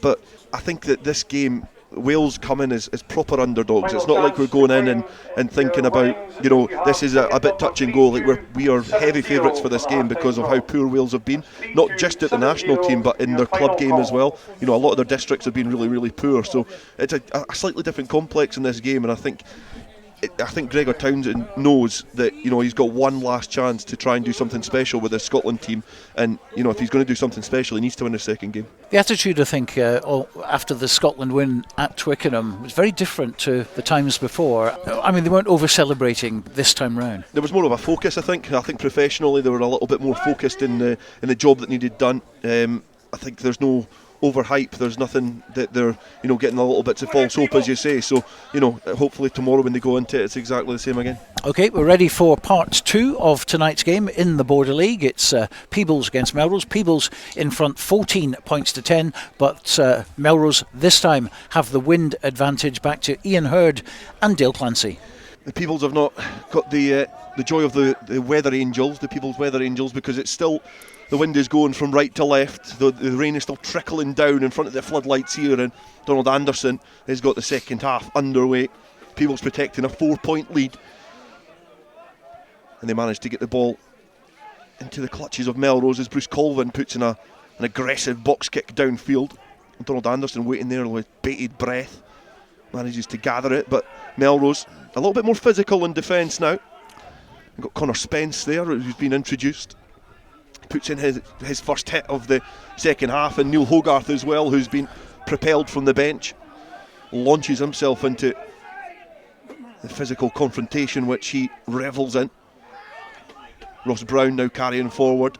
He knows he's going to have to lead from the front in this second half if Peebles are going to get their first win over Melrose. And Donald Anderson just spotting a little bit of space on that Melrose side. Has been returned yet again, and Melrose have kicked deep. Well gathered by Ross Thompson, who fed Donald Anderson, and he tries to kick it downfield, and this is where it's dangerous when a team like Melrose have the wind at their back, they play that controlled rugby and they kick the ball into the right areas. Yeah, I think I would imagine the game plan for the second half will be get down there and play the rugby down in Peebles' half, make them defend and try and tire them out. They've brought a couple of players on. It looks like Luke Townsend's come on. Looks very much like Bruce Colvin's gone to scrum half. Connor Spence on the wing, and obviously Hogarth's come on. Neil Hogarth's come on for Peebles. So Peebles have got a few good forwards that'll Neil Hogarth, Willie Aitken, a few other guys that can certainly front up. So it'll be interesting to see if they get a game. In terms of the physicality on the bench, they've also got the likes of Linton Brink, who spent a bit of time with Boroughmuir and Pennycook. He certainly likes a physical confrontation, so they do have weaponry to deploy from the bench. But Melrose are a well-seasoned outfit. They've been in battles before, most of which they've won. And I think Bruce Colvin going to scrum half will, that'll change things a bit. There's a bit more control. He'll be barking at the forwards. Just that little bit more experience. He'll be telling them what he wants, and I think that could make a big difference as well. I did mention that Melrose were a well-weathered outfit, and I think Bruce Colvin perhaps falls into that bracket as well. He's been around a long time, and he's got perhaps some of the greatest experiences in Scottish club rugby, especially in the Borders, over the last decade. A well-decorated player. Oodles of experience as well. And he's got a battle in his hands against Ross Thompson, his opposite man, and the pressure there from the scrum coming on from Peebles. The referee has signalled that there's going to be a penalty for Melrose, just to try and paint a picture of that the Peebles forwards were driving forward and driving upwards. Melrose were going back and the scrum collapsed on itself, but the referee has given the penalty. It's the angle of the drive for the Peebles front row. It's gone straight up in the air. You know, it's fine to be to be dominant in the scrum, but you've got to be dominant legally, and you know it looks very much like it could have been sort of Neil Hogarth just driving in and straight up. Neil Hogarth, who's the club captain, he used to play on the wing, and he's found himself making his way towards the front row, and for the last 2 or 3 seasons he's been applying his trade there and learning the ropes. Perhaps just a bit over-eager at that set piece there. Now from the maul, Melrose hit their target at the line out.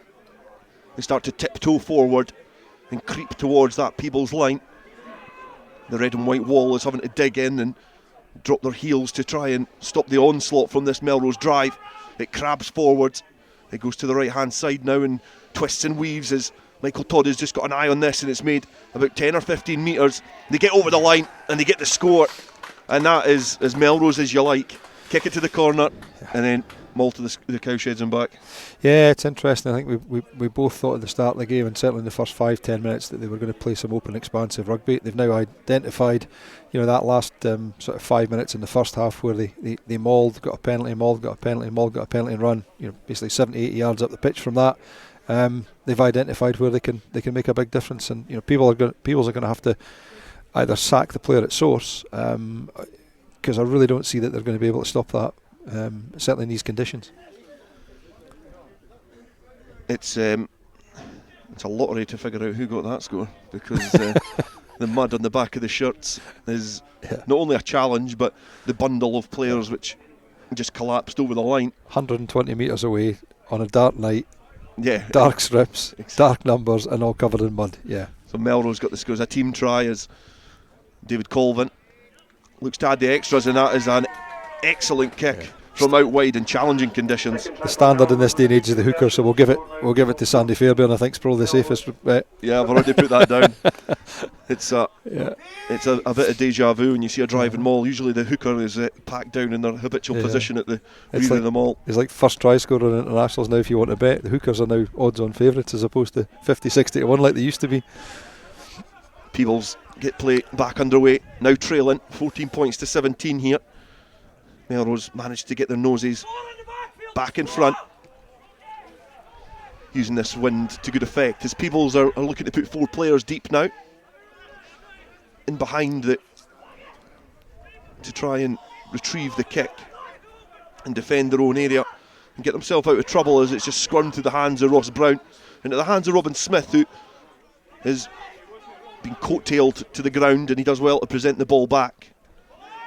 Some robust challenges coming in from the Melrose forwards as they put pressure on Peebles, who have to now attack from inside their own 22. It's phases of play that we are well used to after 40 minutes of seeing something pretty similar, except the tides have turned slightly, and it's Peebles now having to defend from outside their own half. Now Neil Hogarth trucking the ball forward over the 22, feign to kick and then look to tuck it under his arm and challenge the Melrose defenders to bring him to ground. Ross Thompson loitering yet again behind the ruck, taking his time and using his patience to get the ball into the sky, but it's been plucked out there by David Colvin, who manages to tip it on. Melrose now charging forward. A little bit of counter-attack, broken field running here, and Melrose have numbers up on the stand side. People will have to get their defence back in place. Balls went to ground from Melrose as they look to get round the corner, play with some urgency and really test this Peebles defensive line. Bruce Colvin barking orders to the forwards, just gesturing to them to get them round in a position that's going to benefit Melrose and benefit him as a scrum half. Melrose come again. It's wave and wave of attack from the visitors as they look to try and build on this 3-point lead that they've got. Bruce Colvin just tapping the ball off the ground into the waiting hands of Struan Hutchison. Struan Hutchison wants to keep himself alive, not want to get any contact, but it's been well defended by Peebles. They get the turnover, and they've got a penalty here, centre field, to try and clear their lines. And Donald Anderson goes quickly. And Donald Anderson was potentially could have been the man who got the turnover. I think Neil Hogarth was last up from that breakdown. And Donald Anderson now giving it to Ross Thompson. Ross Thompson was clattered there as he retrieved the ball. He will certainly not be thanking Donald Anderson for that pass, but they come back for the penalty because Melrose not back 10. And Donald Anderson doing well just to tap the ball and go, knowing that this wind is challenging, and if he tries to kick the ball out the field of play, not only do they have a line out to throw into it, but they've also got the wind to contend with too. And it's been a fruitful venture for Peebles because they're now over the halfway line. Collins and Sinclair linking up well, and now Thompson gives the ball to John Gray. He's over the 10-metre line, and Thompson now playing with that urgency that Ian Herd was crying out for in the first half. It's went to ground. Donald Anderson, the ball just ricocheting off his shoulder, but he does well to pirouette round and get the ball back. Link up yet again to the back rows. Anderson and Sinclair and Collins all offering themselves up for carries forward. Ross Brown, the towering second row, is now running to the shoulder of Thomas Brown, his opposite number. Thompson giving the ball to Murray Brown, who's now got James Dow, the try scorer. He's got Scott Stoddart in support. Now he tries to pin the lugs back, throws a very ambitious ball to Buster Davidson, who's got Donald Crawford there, and now Peebles are sparking an attack from deep inside their own half. Brotherston now drops his shoulder, runs into trouble. Melrose are cleared out the way as Ross Thompson now travels with the ball, a lateral, to try and offer his magic for his forward runners to try and run onto the ball. Donald Anderson keeping the ball alive. Brotherston now tips on to Murray Brown. Murray Brown throws the dummy. He's got the fend out. He's now a couple of metres dragged down, short in the Melrose line. Thompson keeps the urgency in this move. John Gray now goes forward. He's been wrapped up by some Melrose defenders yet again. Now the ball splinters wide. Donald Anderson pops back to Buster Davidson, and Buster Davidson squirms and burrows his way under the Melrose arms, and Peebles have nudged himself back in front. It's now Peebles 19, Melrose 17. Great rugby. Peebles, again, just that simple stuff. Run at the gap rather than run at the man. Got through the gap, good support, recycle the ball, and actually picked, certainly pretty much every time they picked the right way to go. Melrose defended well. They got themselves out on the open side, but Peebles kept coming either short and then coming back to the blind side. Excellent rugby. Peebles, well deserved. Puts them back in the lead. You sound like you're surprised that there's excellent rugby on show here at the Gytes this evening, Ian Herd. I think it's the fact that the conditions. That's fine. There's some great rugby in conditions like this. I'll let you away with that. It was a good play, good interlinking play from Peebles. Initially, such a great break from Murray Brown to just draw the defenders in and release James Dow. Again, it's just running at shoulders as opposed to running at bodies. It's you've got more chance of breaking a tackle if you go to somebody's shoulder, which he did a really good job of, and then the support gets in behind. Donald Anderson now with the conversion attempt. Just in the shadows of the Gytes stand here, right-footed kick. It's a low sclaffed effort, just not able to get underneath that ball in these challenging conditions. And it's just dribbled its way towards the line. But now, the Peebles are now defending a 2-point lead, 19 points to 17. We've got just over half an hour to go in the second half here at the Gytes. I think that's what's impressed me the most is that the support that's been there every time. So the Peebles players making a break, there's somebody there on support, there's pop passes. If they don't pass, they're going to deck and they're recycling. It's excellent. Murdo Anderson just plucks the ball from the sky on the 22. Takes the ball forward. The support from Peebles did get there eventually. It's a slow pass away, but the Peebles are certainly looking to try and attack from deep. Essentially got nothing to lose here, the hosts. And what they would do is they would certainly spoil the Melrose party, because a defeat for Melrose would mean that Kelso would get into the Border League final. And it's a box kick there, which is just kicked high into the sky, and then the loose ball. They've got Donald Crawford scampering onto that. From the box kick, it just got held up in the wind, and it's getting very scrappy, and reckless here from Peebles inside their 22, but eventually they get the ball off the field of play. But it just shows you exactly how strong that wind is over there. It is, and I think what they showed in the lead up to the last try is that, you know, keep the ball in hand, keep working, keep recycling ball, and they did a good job of it. I'm not so sure the box kick's the right idea. No, especially a high box kick there. It's something that Melrose didn't really do in the first half. They didn't box kick at all. They were giving it to Struan Hutchison deep into the pocket to just punch the ball into the wind. Brotherston for Peebles was not straight, lifted at the front, and his rangy arms have perhaps just put a little bit of doubt into the hooker's mind, and it's not straight to the line out. Yeah. Scrum here for Peebles.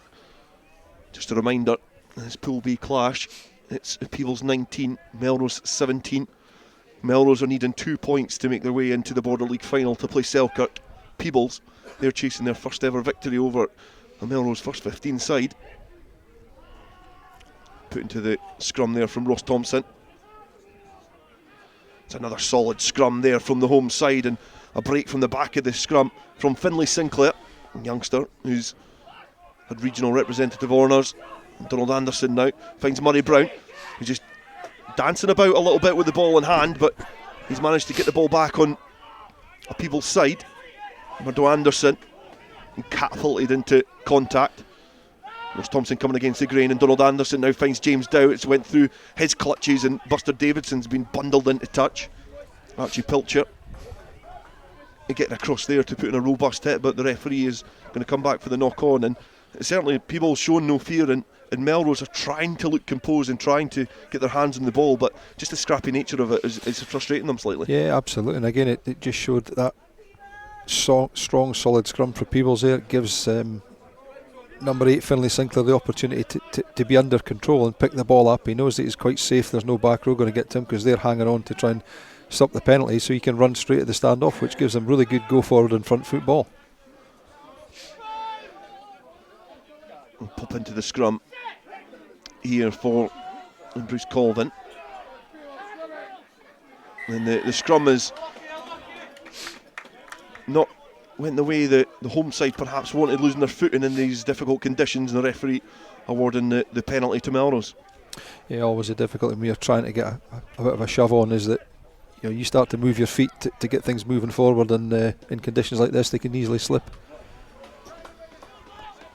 There's certainly a vocal Welsh contingent here. Obviously the Welsh weekend and the under-20s are currently leading the Welsh side by 8 points to 7 in Glasgow in the under-20 Six Nations. And we've heard a few songs from the Welsh contingent who are perhaps adopting Peebles as their Scottish side. Throwing at the line out there for Melrose. It's been brought to ground, and it did look like the Melrose retriever had lost their footing slightly, and Peebles are having to scamper back to defend their line. Again, Colvin just directing traffic and telling the big burly forwards exactly where he wants them. Melrose now knocking at the door. Tam Brown bursts through a couple of challenges, piggybacking a couple of Peebles players towards their own try line. Melrose looking to keep a little bit of tempo in this phase of play. Bruce Colvin travelling with the ball now. Again, a carry forward from the very identifiable Tam Brown, even in these conditions. And again, Melrose knocking towards that Peebles line, getting closer and closer. Now about a yard or two shy of the home side's goal area. They're having to dig in and try and defend this, make sure that they don't leave any gaps in defence or get dragged over that line. Melrose going through the phases now into double figures as Colvin comes back against the grain. He's got a couple of backs outside him, a couple of players there, but they're not needed because Melrose have just managed to wriggle their way over the line in close quarters and get that score. And I think it perhaps looks like Tam Brown was the man getting some pats in the back, but there's a few Melrose players with their hands on heads, and they certainly were made to work hard for that try. Yeah, but again, it's just good control by Melrose. Let's keep a hold of the ball. Just go forward. Don't panic. Don't try to score with every possession. And eventually there's going to be an opportunity to just get over the line, which they've done. So 53 minutes gone. It's now Peebles 19, Melrose 22. And it's perhaps a tighter battle than some people would have anticipated. And myself included, by the way. But it's been a good showing from the home side, showing a lot of promise, especially the young players that have been performing well in age grade rugby for the last few years. But it is Melrose who get their noses just in front.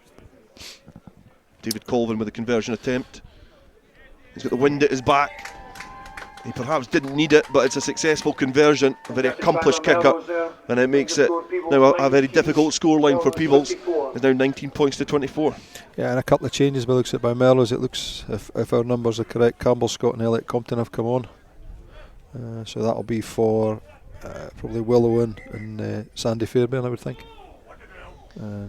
Looks like the grizzled old veteran is coming on himself, Mr. Aitken. Willie Aitken, perhaps in the twilight years of his rugby career, has come on to add a little bit of robustness at the set piece and give a big half hour for the People's side. He's been called straight into action. He's having to defend, and now he's tussling on the ground with Campbell Scott. So a couple of replacements getting to know each other pretty quickly here at the Gytes. Donald Anderson, who seems to have been everywhere this evening, again underneath that ball, retrieving it. Scott Stoddart just rolling his way forward, and again Anderson has spotted some space. David Colvin is watching this like a hawk and does well to gather it. Now spots a gap in the field of play, and if this goes out, that's going to be an excellent 50-22. We're going to see what the assistant referee says here, but I think he's perhaps not going to venture. He's not going to venture inside the 22. And David Colvin giving a little sarcastic clap and a few boos from I think that's from the Welsh kid. I wouldn't hear Peebles fans doing that. So it's going to be a throw into the line out. It's going to be a Melrose ball, is it? No, Peebles. No, it's a Melrose ball. Yeah, it must be in the 22 then. Definitely a Melrose ball. It's difficult to see with the mud on the shirts, but Sandy Fairbairn is going to throw in. Elliot Crompton is the last player over to bark the orders, and it's a scrappy line out, and it's bobbled off the heads of the Melrose players. Not getting the continuity at that set piece after the replacements have come on, the likes of Scott and Crompton. Yeah, so must be the two props that have gone off, I think. That's an opportunity missed after an excellent kick there from David Colvin. He would perhaps be wanting a little bit more accuracy at that set piece. Does look like young Evan McKeever as well is on for the home side, now on the blind side.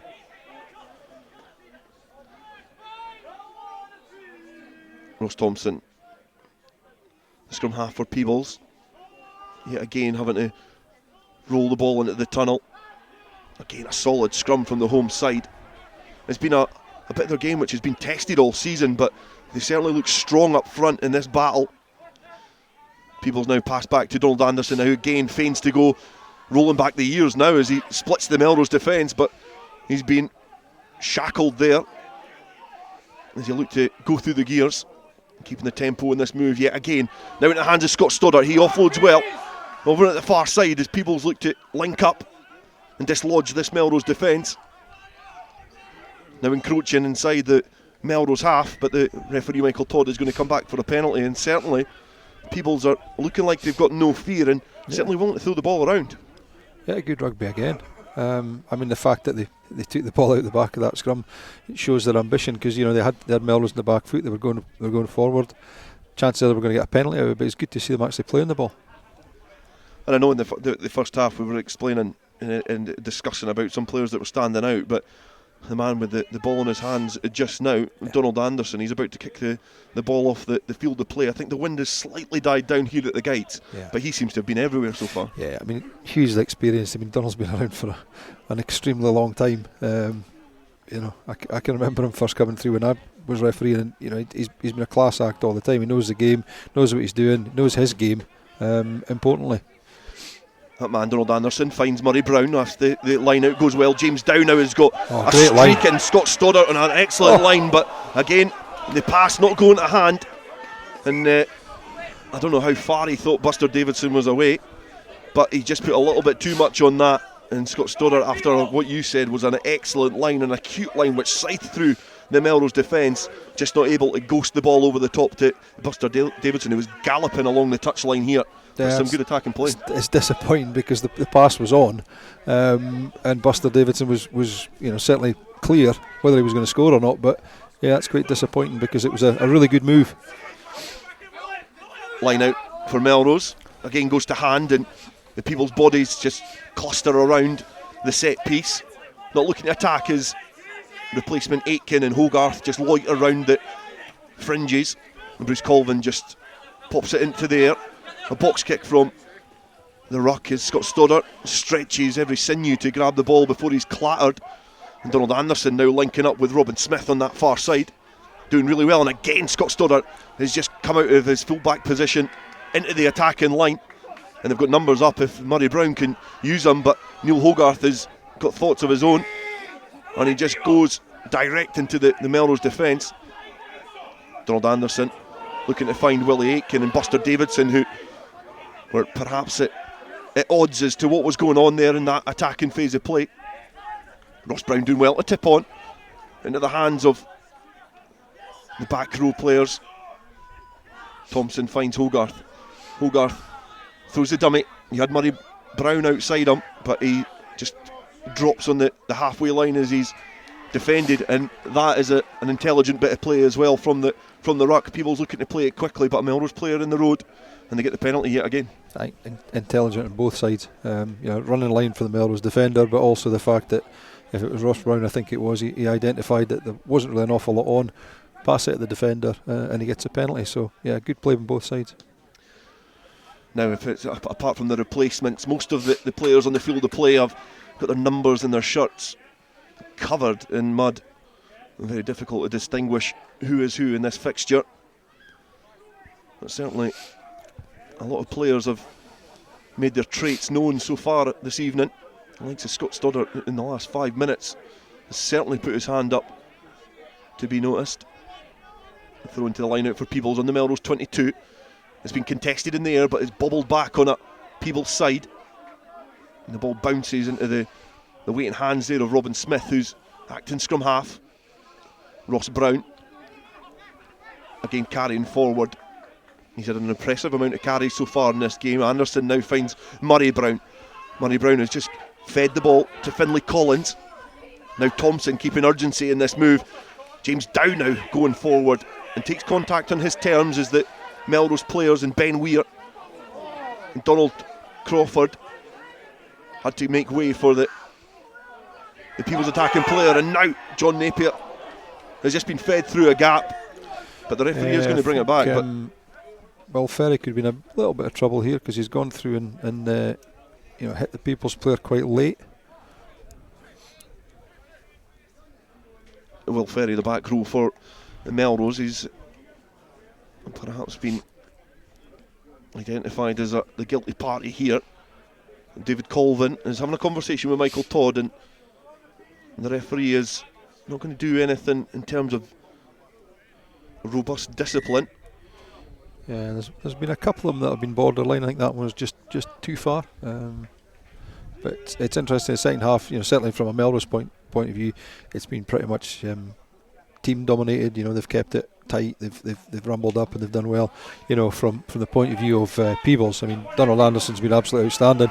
He's pulling the strings. He's and then the two centres are just popping little balls off to each other, running different lines. It's been an absolute joy to watch. Second half from Peebles certainly, and they've been a bit more open. Melrose have been a bit more controlled, and they've done what they've needed to do to get to 24-19 ahead.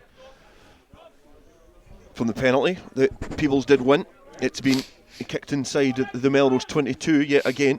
There's a little bit of treatment for one of the Melrose players who's currently down just outside of his own 22. We've got 20 minutes left here in this game, so still a lot of time in this battle between these two sides. It's Pool B Border League match, and Ben Weir is going to be withdrawn from the field of play, and it looks like he's going to be replaced by Elliot Ruthven, who's going to return. And just a reminder, Peebles 19, Melrose 24.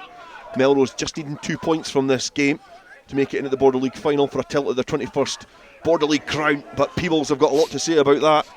And one man is club captain Neil Hogarth, who's just launched himself into yet another attack The next phase of play has just come round the corner, but it's been spilled from the home side, and Melrose now have the chance to break free from inside their own half, deep inside their own 22, and Bruce Colvin is sizing up his options, looking left and looking right.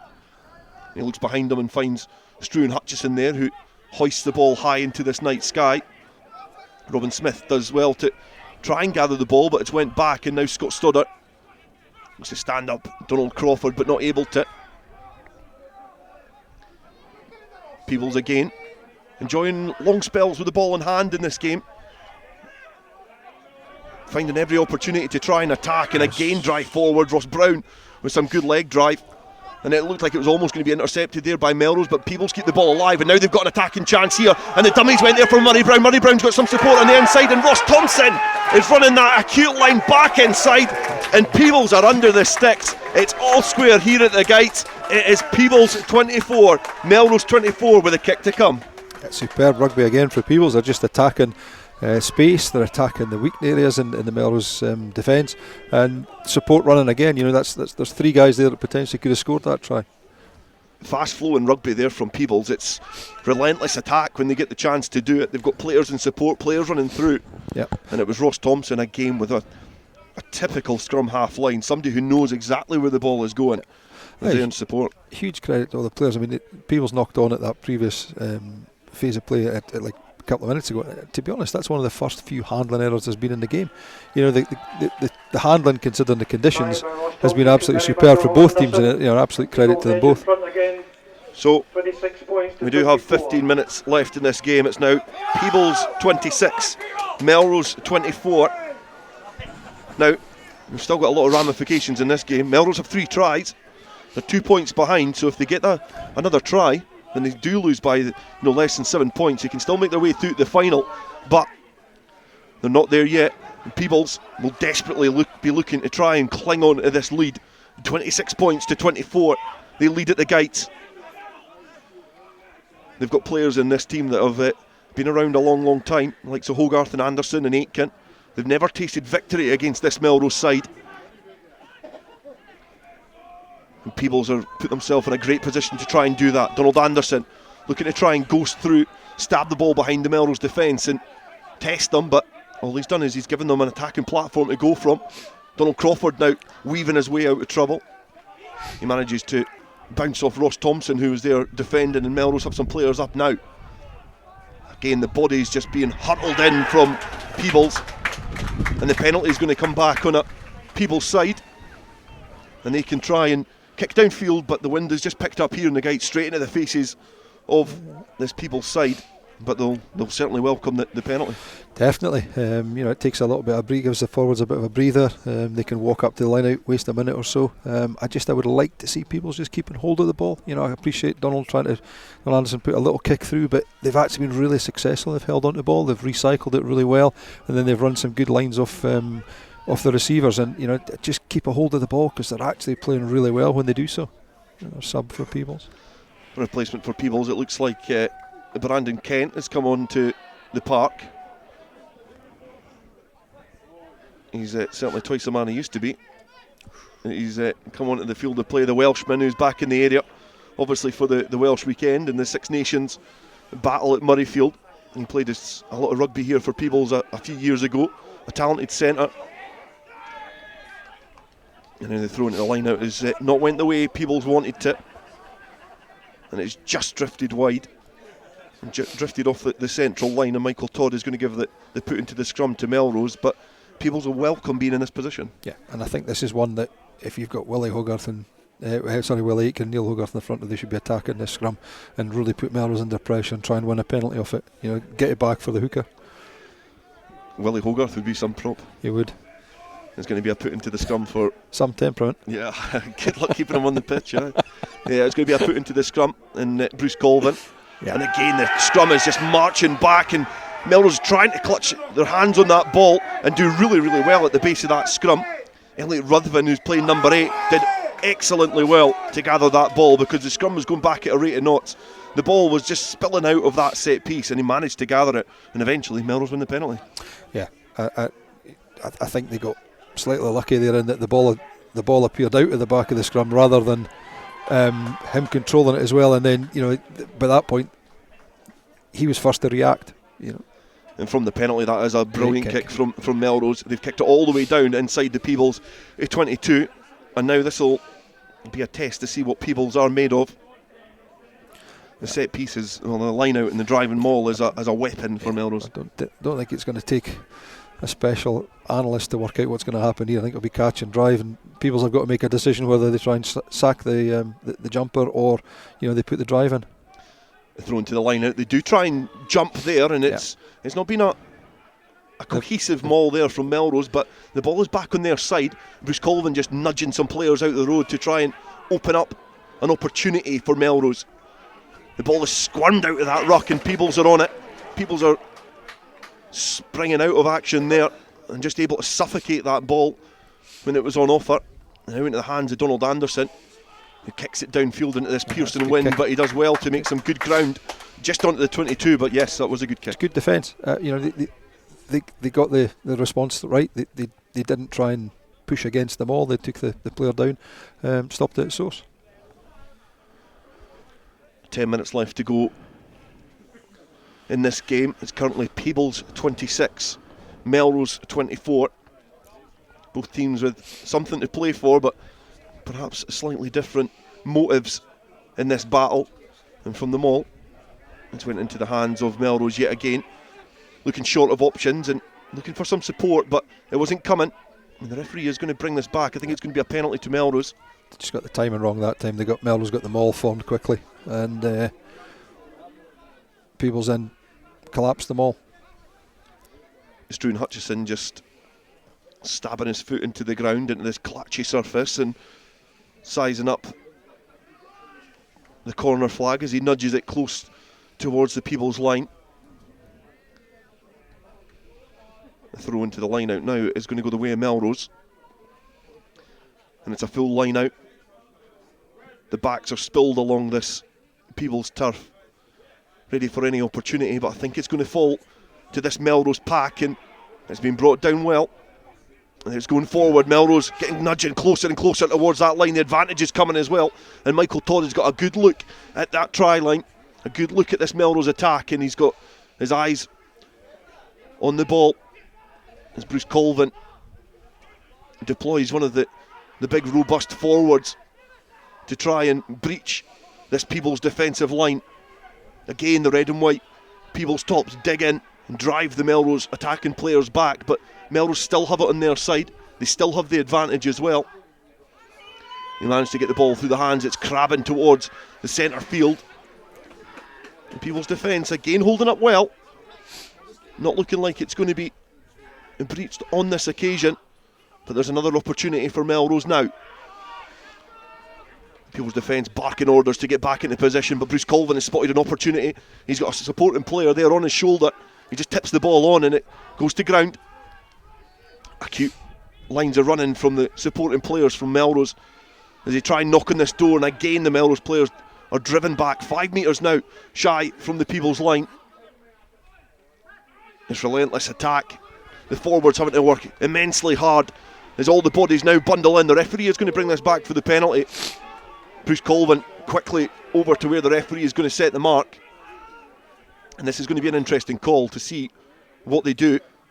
And they're going to kick to the corner again because it's not worked on 2 occasions. Or are they going to scrum down, or are they going to go quickly because it worked for Peebles in the first half? Bruce Colvin is going to tap and go.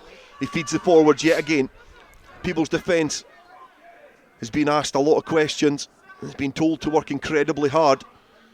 There's been a few minutes just shy of their own posts, in the shadows of their own posts. They're having to defend immensely hard to keep this Melrose team out. Bruce Colvin yet again throws a big ball to Donald Crawford. He looks to try and stand up the Peebles defence, but he's been held up there by Donald Anderson and a few other Peebles players. And again they come round the corner. Melrose look like they get over the line. Michael Todd was hot on his heels there to see if they got the ball down, not able to. They go again, Melrose going round the corner, picking and going, keeping it tight. It's attritional rugby from the Green Yard side, and it's workman-like defence from Peebles. Players bouncing off of the ground to get back into position, but they keep coming. The Melrose attack just keeps reforming and regrouping. This is what they've been training all these long winter nights, is for moments like this, to try and get into the Border League final. Go through the repertoire on these soggy winter evenings, working hard on the training field. And now it's in the hands of the back. Struan Hutchison finds Donald Crawford. He's got some support outside him. He knocks the ball out the back door, but the Peebles defence does get across. They manage to defend their own line yet again as Melrose opt to go through the backs and give the forwards a little bit of a breather. The forwards again coming round the corner, and it's pressing the reset button now for Melrose. Bruce Colvin is again looking for some runners. There's an advantage coming for Melrose as well from the penalty.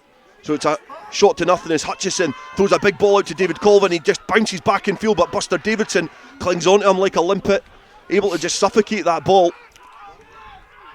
Most other players would perhaps have been wrong-footed by David Colvin there, but the advantage is still coming for Melrose. They've been driven towards that corner. Michael Todd having a little look at that as well, but it looks like it's been held up. And it's not been held up. It looks like the assistant referee has signalled that Melrose have got the ball down. So it's Melrose who retake the lead. We've only got a couple of minutes left in this game, but Melrose managed to get their noses back in front. Yeah, I mean, it was just really good ball retention. They didn't panic, they just kept going. Peebles' defence was absolutely outstanding. I was a little bit surprised they took the tap penalty. Put it in the corner. Peebles had committed there was 2 penalty advantages coming for collapsing mauls. You think, well, if they put it to the corner, there's going to be a word, potentially a yellow card, then you're looking at possible penalty tries as well. But credit to Melrose, they've gone with the tap penalty, and it's paid dividends in the end. It definitely has. They get themselves back in front as the curtain on this game is about to fall, and we've got a few minutes left. And David Colvin has got a really important kick. It's the bonus point try, so you would say now that Melrose are in the Border League final, but is it going to be with a win, or is it going to be with a losing bonus? But David Colvin cannot add the extras. Yeah. So it means that it's Peebles 26, Melrose 29, and we've got about 3 minutes or 4 minutes left in this game. I think so, yeah. I mean, Peebles have still got a chance. That's Melrose are safe. I think they're at the Border League final. That gives them the 2 points. But let's have Peebles got one last push in them, because I think that if they're going to score, I think that would be the winner. But it depends on if they can get the ball back. That's the big problem. Melrose are well versed in this sort of rugby. And it's been stolen by Peebles. So Peebles are now in the Melrose half. Willie Aitken is having to act as scrum half, but Neil Hogarth gets there, ready to go. Ross Thompson eventually gets in position as Murdo Anderson launches himself into attack. Ross Thompson again just looking left and right to see what his options are, because in terms of attacking options so far in this game, there's been quite a few of them for the home side. Finlay Sinclair managing to just keep his body tall, but he's got himself in an awkward position, and he's been adjudged to have been holding on the ground. So Melrose have the ball now, where they can kick downfield and just play the clock now. Yeah, Finlay Sinclair did really well to stay on his feet, but unfortunately there was 4 or 5 Melrose players round about him, and he was always going to struggle not to hold on to the ball there. Struan Hutchison from the penalty, he's kicking downfield, and it was almost kept in. On that far side, Robin Smith, he was up like a salmon on the touchline, but just not able to get his hands on the ball, and he's not able to keep the ball in the field of play. So Melrose will be looking to try and just keep their eye on the egg timer now, and just watch the sand drain down as they march their way into towards the Border League final. They will top the pool. They will top Pool B, which means that the winners of Pool A, which are Selkirk, will play Melrose later on this year to see who's going to lift this year's Border League. Thrown to the line out. It's again a little bit scrappy, but it has come back on a Peebles side. Peebles now deep inside their own half. A couple of replacements on for Melrose as well. Xander Ramage has come onto the pitch, as well as Hugh Robinson. Donald Anderson passes to Scott Stoddart, who gets the ball to Brandon Kent. He looks just to truck it up. He just barges off the first challenge from Donald Crawford and then runs over the top of Xander Ramage. Ross Thompson again finding Murdo Anderson, and this back row from Peebles is have been relentless in their attack, very industrious in open play. And Ross Brown, another player who's shown up pretty well, manages to ride the first challenge. Thompson to Anderson. Anderson almost found the hands of Lewis Comfrey, but now Struan Hutchison is going to have to try and dribble this towards the line, and he was diving on underneath the posts, and in the act of doing that, he has knocked the ball on, and the referee Michael Todd has blown the full-time whistle, and it finishes here. Peebles 26, Melrose 29, and what that means is that Melrose are in the Border League final, and Peebles have got to wait yet another year before another crack at trying to beat Melrose. But what a game we had there. You know, in terms of when we looked at the weather, we seen what was happening, the weather, the rain was tipping down, the wind was hurling. We thought it was just going to be one of those nights, but it was a brilliant game of rugby. That's a cracking game of rugby. I mean, I think we both sort of looked at the conditions at the start with wind and rain and, you know, conditions, and it is soft underfoot as well, which doesn't help. And I think we sort of thought it was going to be fairly attritional, not a lot of good rugby played, but I think huge credit to both teams. Very few handling errors, you know, good constructive rugby, lots of good phases put together, and you know, probably, yeah, I'm not even very sure there was. I think a draw would possibly been a fair result. I can't really say that either team were particularly deserving of the win, but also not deserving of the loss as well. Yeah, I'll leave that judgment up to you. I don't think I'm allowed to comment on who I think should have won. I certainly think if Peebles did get the victory over the line, I think Graeme Paterson might have been cornered this year, because it was an impressive performance from the home side. You've got to remember the history and the resources that Melrose have, you know, to deploy. And Peebles in National 2 currently is sitting 4th in National 2. They're 11 points behind top place Newton Stuart, and also Glasgow Accies, who have a game in hand. But they put in a hell of a performance and almost upset the odds, and almost were able to get their first win over Melrose. But even the character as well, you know, it's great. Melrose are in the final of the Border League. They get a chance to get their 21st title. They obviously won it back in 2019. But in terms of the game, the character that Peebles shown was really impressive, because there was times where a Melrose team would completely wipe away the opposition, but Peebles always found a way to get back in it. And I think if you look back at the first 10 minutes, it had the makings of that type of game. Peebles buckled down, giving massive credit to them, and I think, you know, from a coaching staff of Peebles, what your words, I think, in the dressing room or in the huddle after have got to be say, look, that's the standard for the rest of the season. That's the performance you've put in. If you're capable of that against a National 1 side, you're capable of that every week. So, you know, they've got to look at that now as that's being the standard they've set for the rest of the season. If they can keep that standard up, you know, I can't really see them losing many games. But it's can you raise yourself for games against teams in your league, as opposed to games against Melrose on a Friday night under the lights with a decent crowd. And as well from the visitors, the victors this evening, you know, I've got a lot of impressive performances from some of the youngsters and some of the well-known faces as well. But the likes of Colvin, you know, Bruce and David are the type of players that, you know, in these difficult times, they're the type of players that pull you through. And perhaps that's the difference between the two sides.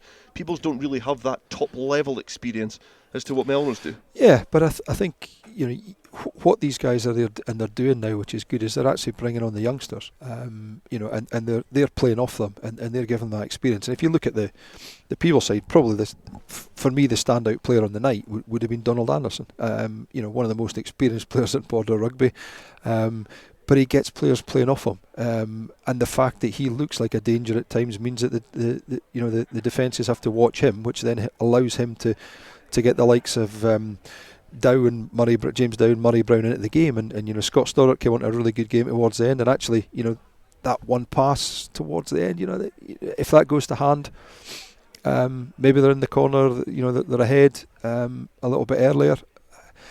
Who knows? But it's a fact that it was created. That's the main thing. You feel that was always the danger, wasn't it? The fact that Peebles or Melrose were never able to get a couple of scores ahead. Nobody ever was really able to kill the game, and they give the opposition a little bit of a lifeline. But certainly that pass there, you know, you feel if Peebles could have got that score, it could have been a completely different game. Absolutely, because again, you know, I think what I would say in terms of the scores on the night, the vast majority of Melrose scores were really hard work and team tries. There was nothing that you would look at and say, you know, that really gives you a boost. Whereas, you know, the tries, for Ross Thompson's try, even in the try that was down here for Peebles, where although it was just from about a yard or a couple of yards out, there'd been some really good play, and that gives you a bit of a boost as a team to say, right, we can go the length and do that, and unfortunately that the pass didn't go to hand, and if it had, would it have made a difference? Who knows? But yeah, I think Peebles played some really entertaining rugby. I think Melrose were very workmanlike. They did what they had to do. They showed the level of team they are, and they ground the game out. They never panicked, and they put themselves in the position at the end. But a very good performance by a fairly young Peebles side, with the exceptions of like I said, Donald and that new star in the front row of Willie Hogarth, who's got a lot of the future. Yeah, he's a name to keep an eye out for. But yeah, I think you did allude to that. There's players in that Melrose side. Willow and Callum Cruikshanks are two really good props. But I've got to really. And I'm, it's difficult being I'm an ex-Peebles player, but I've got to put a lot of plaudits in the way of like say John Gray, John Napier, and Lewis Copeland, because that's a young front row, and they matched Melrose in the first half. And they worked on both sides of the ball, but they also, at the end of the day, their job is to scrummage, and they scrummaged well. They I wouldn't say they were dominant. They weren't really on top, but they certainly were holding their own. But in the loose, they were really good, both going forward and in defence, which I thought was impressive. And they were never lacking in effort, and they were never shying away from the ball. They wanted the ball. They wanted to make the tackles. And from a coaching side of things for Peebles, that's got to be a positive. But it's getting that continuation of that into the games against, with the greatest of respect to the teams that are playing weekend, the so-called lesser opposition. It's Friday night on your own pitch. Against a team like Melrose, there's that little bit of extra, desire to get in there. So it's translating that into the Saturday afternoons against the Newton Stewarts and the Glasgow Ackies and these teams. And now having a little look towards the final, if we think about the final that now awaits us, we know it is going to be Selkirk versus Melrose. It's now a Premiership side against a National One side. A Premiership side who have been playing really well this season. What are your thoughts on the final? Yeah, it'll be an interesting one. I think Selkirk will be hoping it's not at Selkirk, because they seem to be able to win games away from home, but they can't win games at home this year. I think Selkirk Park this year have been quite impressive of what I've seen. Melrose backs are impressive. It'll be an interesting game. Again, depends on conditions and so on and so forth. But yeah, it will be an interesting game.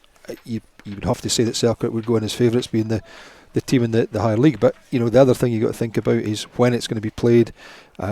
Are Selkirk going to be into the playoffs? Are they not going to be into the playoffs? And the other thing is that are any of the Selkirk players potentially going to be looked at for likes of Southern Knights? So will they lose these players? These are the sort of things that will come into the mix, as well as who's available for Melrose as well. Yeah, it's definitely something that we're going to need to keep an eye on and think about as we approach the end of the season. And obviously the Super Six will be getting underway, and the players who have been standouts for their club so far this season might just venture towards the Southern Knights. But with us now, we have got the victorious Melrose fly half, Struan Hutchison, and Struan, that was a difficult game, wasn't it? Yeah, absolutely. Peebles came out firing, and we really struggled in that first half, playing into quite a strong wind. Really struggled to exit. We spoke about half time. Our forwards were kind of coming off 9, but we didn't think they were coming off 10. So we were sort of in a position we were looking up, and they were leaving the breakdown. So we were sometimes sort of 4 against 6 or 4 against 7, which then forced us to kick. And then because they had the wind, they were just putting us straight back in. So as I said, our kind of run exit wasn't the best, and our kick exit wasn't the best. So. We struggled to get out, and I made a mistake right on the line, which then gave them the scrum, and they obviously got over the line. So 14-10 wasn't the half-time score we were looking to have. Don't worry, we spoke to Stuart Cameron. He's not going to replay that knock-on in the try at the end. But it was you came out and you played really well in the first half. It was such a great start, and it looked like it was going to be one of those games. Did you anticipate that level of performance from Peebles? Did you think that it was going to be one of those games with the weather and things that was out there? Yeah, absolutely. We were driving over obviously towards Peebles. The rain was coming in, and we got out here and we did a little kind of team walkthrough, and it was pretty wet and pretty windy. So the pitch held up not too bad when we were kind of warming up, but as the game went on, it obviously kind of dug up. So look, we knew that Peebles were going to be up for it. Absolutely. Ian Chisholm kind of coached at Melrose last year, so he knows a little bit about some of our players, and he's obviously got this Peebles squad fire. And as I said, I thought they defended well, they left the breakdown, they made their shots, and then they just put us under some pressure coming with line speed, and then in attack, as we expected, they carried hard, they were kind of quite niggly, and they hit things at the breakdown. So look, fair play to them, they stuck in right till the very end, and maybe we were fortunate to get over the line. So they were a good outfit. Yeah, but I think you look at the game, as clubs are poles apart in terms of the history and the success that you've had, and the experience that you had towards the end. That just shows the character that Melrose have. It's been something that's like ingrained in your club history, isn't it? Yeah, we've it's probably happened a little bit too much this side of Christmas, kind of digging out results. So that's GHK, and then we had another close one at Aberdeen, and then obviously this one here. But as you say, there's players like David Colvin, Bruce Colvin, kind of giving us a real lead. Callum Cruikshank's in the pack. Unfortunately, Angus Runciman went off injured in the kind of first sort of 10 minutes of the game. But no, look, we definitely look to those sorts of players who have played some Super Six, played for Melrose for a long time, and got that experience. And sometimes that kind of experience, that composure in those ending minutes just helps us get over the line. But as I said, we'll look at ourselves, and we're saying in the huddle there, it's the same messages over and over again, week after week. So obviously that's been air in January. We struggled against Aberdeen, we struggled against GHK, and if we're being honest, we've struggled again tonight. So we've got a massive 4 weeks coming up. We play bigger, then we go to Kelso, which will be huge, Highland and Gala, and that's going to make or break our season. So in terms of your season, because it's shaping up to be quite a nice season in terms of where you are as a club, because you're still in the promotion push to get back into the Prem, and now you've got a Border League final to look for. What is the focus? Is there a focus, or is it just one game at a time? Yeah, absolutely, hit the nail on the head there. One game at a time. Look, it's great that we are into a Border League final against Selkirk, and we're also obviously in contention for that National 1. Gala doing us a favour against Kelso the other week. So yeah, look, it is one game at a time. We'll look where we are kind of after that 4-game block in terms of National 1. We'll obviously focus on that Border League final. I'm not actually too sure when it'll be played, whether that'll be midweek or into sort of March, April. And we're also sitting not too bad Kings of the Sevens. I don't actually know where we are, but I think we're near the top. So look, it's all on, and we said when we lost that game against there, nothing's won in January. You kind of compete for titles and silverware come April, May. So as you said, it's one game at a time, and you just keep building, and let's see where we get to. But as Bert said, as Bruce Colvin said there, we need to the penny needs to start to drop, because we can't keep performing like that week to week. Well, you're winning, so it's always a good thing. But well done in your performance this evening, and to get into the final, it's a great effort from your Melrose side. So good luck in the final, and good luck for the rest of the season as well. So it's obviously a good performance, a good evening for Melrose. Perhaps not as an enjoyable evening for Peebles, but back row, Finlay Collins is alongside me just now, and it was a good game, in terms of if you were a neutral, it was a good game to watch. But from a youngster coming into the first team at Peebles, what kind of game is that like for you to play in? Well, when we started off, when I first started, we just played basic border rugby, one phase, smack it up. But then from the start of the season, with our new coach Ian Chisholm coming in, our game's really evolved. We shift it wing to wing. We try to do that, and it's working for us. But yeah, it's good. It's good fun. What was the kind of chat in the huddle at the end there? Because obviously you were so close to winning that game, and there was nothing on the line for you really. It was just a kind of throw the dice and a kind of a free swing, if you will. But you must be disappointed not to win that game because it was so close. It's gotten to lose, but you start the season, we said we wanted to earn respect, in our own league, in the Border League, and from our journey in the sevens at the start, and then the effort we put in tonight, I think we're almost there. Just really putting Peebles back on the map for rugby. And for yourself, obviously you've had a good first few seasons in senior rugby. Obviously got some district representation as well. There was almost like a no fear factor from the likes of you in the back row. There's a lot of young players in this Peebles squad. Is the focus still the league this year, or is it starting to look forward to to what might be for Peebles in terms of trying to breed this really good youth setup that you've got going here? Well, yeah, obviously the youth setup's important, but then this season we want to finish strong. Arkeys lost to Newton Stuart last week, so it's all to play for in the league. A couple of strong games from us could put us right back up there. We've got a tough game against Arkeys and Falkirk in the next few weeks, So we're kind of looking into that and then also building into next season too. Well, commiserations this evening. It was a great performance. It was a great game to watch. It was very difficult to commentate on, being an ex-Peebles player myself, but it was great to see. But best luck for the rest of the season as well. And I'm sure in the next few years we'll be seeing Peebles catapult themselves back up the league. So thank you very much. That was obviously a disappointed, but it certainly encouraged Finlay Collins and the Peebles back row forward after what was a tight battle against Melrose. But in the end, it is Melrose who make it into the Border League final. They get the win after they defeated Peebles here at the Gytes. It finished Peebles 26, Melrose 29. Thank you to Dale and also to Ian Hurd as well. We've got a bit of a break now, and then we're going to come back and just briefly talk to you about next week's programme. Borders Rugby TV's charity partner, Evie's Baton Journey, is having a ball on March the 25th at Springwood Park, Kelso. Tickets and sponsorship details are now available at the official Facebook page, which you can visit from the Borders Rugby TV homepage. Evie's having a ball, March 25th, Springwood Park, Kelso. To commemorate the 7th anniversary of the opening of the Borders Railway, an 8 DVD box set is now available featuring the complete series Borders Railway from start to finish, plus the full hour-and-a-half documentary 5 years on, which examines the possibility of an extension to Carlisle, plus extra features including a cab journey along the entire Borders Railway, all for the special price of just £14.99, including post and packing. You can get your copy direct from hotdisc.co.uk/shop. That's hotdisc.co.uk/shop. The 8 DVD box set, The Complete Borders Railway, is available now. Hi, Nicky Walker here, Curriculum Manager for Borders College Sport. Are you passionate about sport? If so, then look out for the return of our Borders College rugby, football and hockey courses in early 2023. Borders College, regionally focused, globally engaged.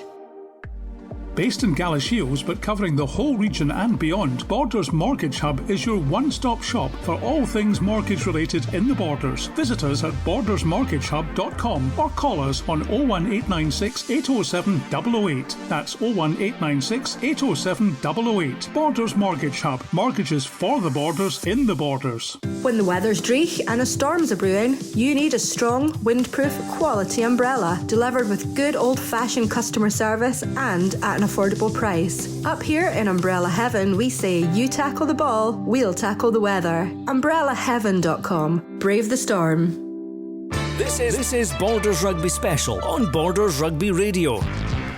Yes, welcome back. 22 minutes after 9 o'clock on Friday night. It's pitch black out there. Luckily, we've got our little light, haven't we, Dale? So we can continue for a couple of minutes. But what a game that was, and very nearly a first win for Peebles over Melrose. Yeah, it nearly was. I said to Ian Hurd just after the game finished about, we kind of got here. It was Peebles versus Melrose, which already does ring alarm bells, and you just think that it was going to be a one-sided battle. And that I can say that because I've been in them before. And you just thought it was going to be one of those nights. And then when Melrose got the first try, you thought this was it. It was just going to be a bit of a cakewalk. But eventually, it was such a great game. Peebles showed great character. I was, if anything, you were proud. You were actually proud of the lads to be able to put in a performance like that, because the young guys really stood up. And I've heard a lot about some of these players, like Finlay Collins and in the back row, and as well Finlay Sinclair as well.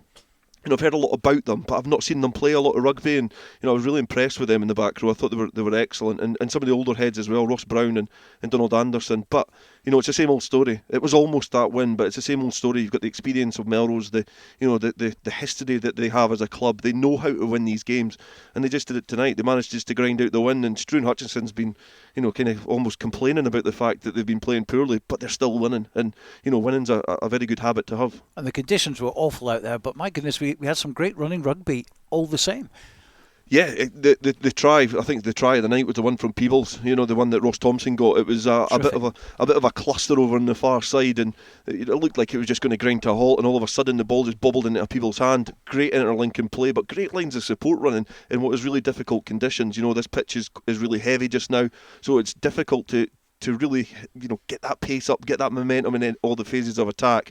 But it was excellent from Peebles from about the 7th minute. They were really good, looking to play with a lot of endeavour, looking to play attacking rugby, which was great to see, and exactly what this game probably needed. I think if they kind of tried to play too attritional and kick to the corners, they would have got absolutely stomped over. But, testament to them and the coaching team, they played really well. Well, next Saturday, of course, Peebles visit Glasgow Accies, who are still top of the table. It's very neck and neck up there with Newton Stuart as well. But after a performance like this, they'll think they can beat the world. Yeah, and that's it's been a little bit of Peebles' season, though. It's being able to react from good performances. They've had good performances this season, but then come unstuck in their next game, against probably lesser opposition.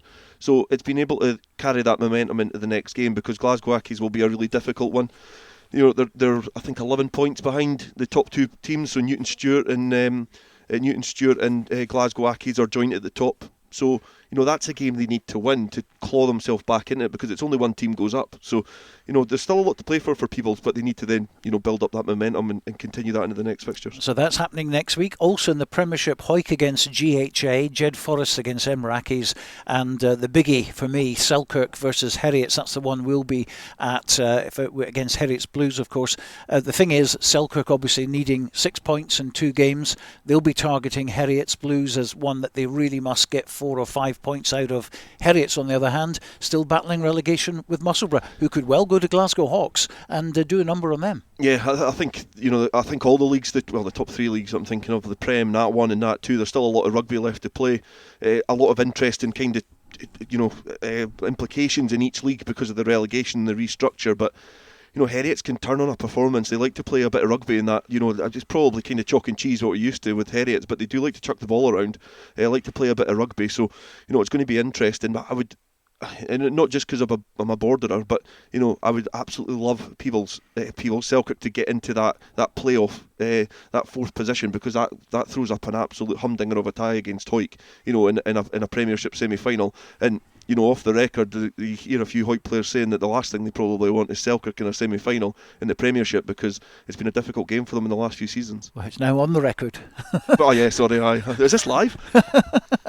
Okay, also National 1, Stirling County against Kelso. Kelso, of course, looking for the points to stay at the top of the table. Melrose at home to Biggar, and Gala against Highland. I wouldn't want to spend too much time on Gala at the moment, because it was a great performance against Kelso, but in terms of what they're playing for, there's not a lot in it. I think you look at Kelso and Melrose, and they've still got a lot at stake. And Kelso are now, in that position where they're looked at as almost favourites to go up, but they've still got so many difficult games to come, and they need to continue that momentum. A good win against Dundee, last week, and they need to continue that momentum and look towards getting that, especially into that Melrose game in a few weeks' time, because I remember that game last year at Poinder. It was a double-header in the Border League, and it was one of the best games I was at last season. And this one is shaping up to be exactly the same, because Melrose would love nothing more than to stop Kelso going up and try and support themselves in their own plight to go up to the Premiership. We mentioned National 2 with Peebles going to Glasgow Accies, top of the table, and of course Berwick are at home again, where they love to play, Scremerston, and they're against Cartha Queen's Park, right down at the bottom area. Another 5 point they have to get. Yeah, you would say they have to get it, because obviously with 5 teams going down, it's quite precarious towards the bottom of Nat 2, and they got a great win, against Hamilton last week, and again another team that just wants to build that continuity and that little bit of momentum and climb up the table, because again, like I've said about Peebles, I'd like Peebles to put in a performance and try and go for promotion, but the alternative is I would rather have both of them stay as high as possible going into next season in 10-team leagues, because I think if anything it will really help the Borders teams out a bit in terms of fixture congestion, in terms of everything that we've got going on. And Berwick, I would love to see them be able to stay up and stay as high as possible. Absolutely. Well, we all look forward to that in 7 days' time. Thanks to Dale and to Ian Hurd tonight. The news from the Gytes is that it ended Peebles 26, Melrose 29. So it's Melrose who will progress to the final of the Border League whenever that may be, and they'll be playing Selkirk. Hope you've enjoyed our coverage on Borders Rugby Radio tonight. Bit of a pop-up programme for you. We'll be back though at our normal time, Saturday 2 o'clock, with coverage of Selkirk versus Heriots Blues live from Philiphaugh. But for now, from Dale, Ian and myself, bye for now.